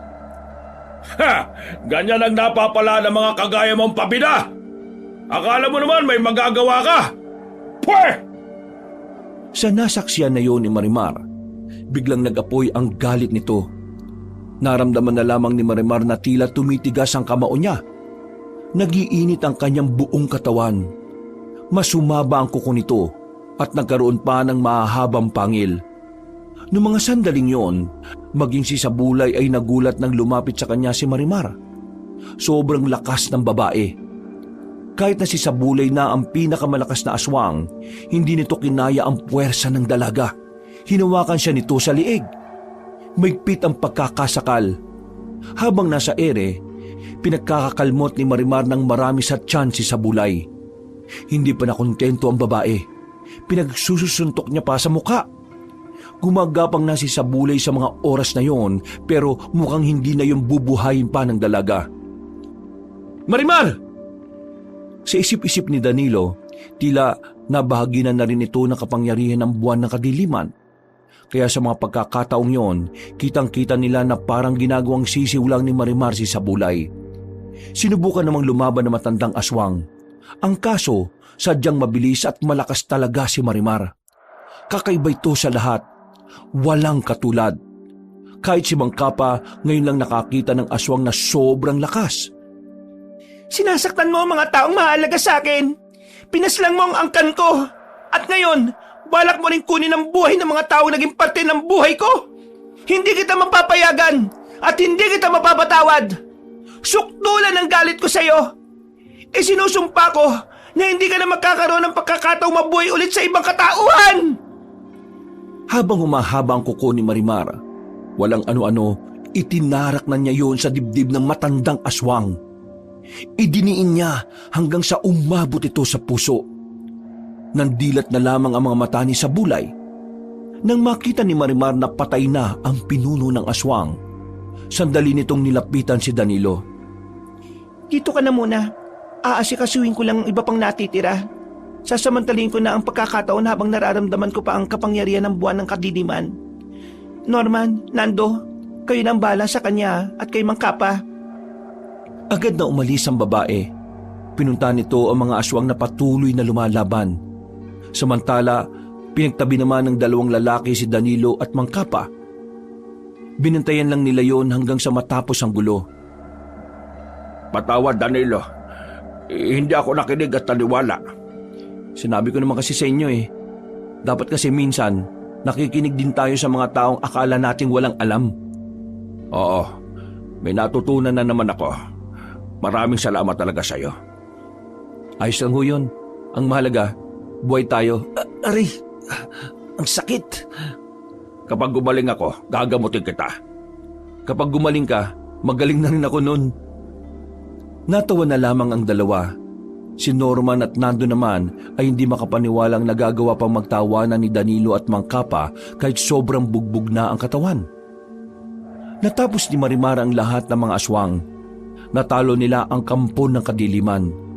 At dahil sa pinakita ni Marimar, tuluyan na nga siyang kinilala ng mga manunugis bilang kakampi. Isang buwan ang nakalipas, balik na sa dati ang kanilang buhay. Si Marimar at Danilo naman, mas nagiging maganda na rin ang kanilang pakikitungo sa isa't isa. Isang gabi, Danilo, hindi pa pala ako nakakapagpasalamat sa lahat ng ginawa mo para sa akin. Kahit alam mong mapapahama ka nung gabing yun, hindi ka nagdalawang isip na ibuwis ang buhay mo para sa akin. kahit sino naman, gagawin yun sa taong mahal nila. Pero Danilo, isa pa rin akong aswang. At alam naman natin na isang himala ang makaanak sa katulad ko. Wala naman akong pakialam kung magkaanak tayo o hindi. Ang mahalaga sa akin, makasama lang kita. Masaya na ako sa bagay na yun. Uy, kayo na ba? Kiss mo nga kung kayo na. Talaga kahit na kailan, mga pasira kayo ng moment. Isinama niyo pa talaga si Mang Kapa. Nandito lang ako para sabihing magdadaos ng pagdiriwang bukas. At kayong apat, lalo na kayong dalawa ni Marimar, para yun sa inyo. Bilang pagkilala sa ginawa niyong katapangan para sa baryo natin. Naku, maraming salamat to, Mang Kapa. Masaya kaming dadalo sa isasagawa ninyong pagdiriwang. Kiss, kiss! O nga, kiss naman dyan! Natatawa na lamang si Danilo ng mga sandaling yon, pero hindi niya inakala na hahalikan siya ng babaeng si Marimar. Yun ang kanyang unang halik, kaya halos mabaliw-baliw siya. Mula noon, nagsama na ng tuluyan ng dalawa. Tanggap ni Danilo kahit na aswang ang babae. Ang mahalaga naman kasi para kay Danilo ay ang pagiging busilak ng puso nito. Dahil para sa kanya, ang tunay na pagmamahal ay hindi naman nakabase sa kung anong uri ng nilalang, kundi sa kung gaano kalalim ang pag-iibigan. Wakas,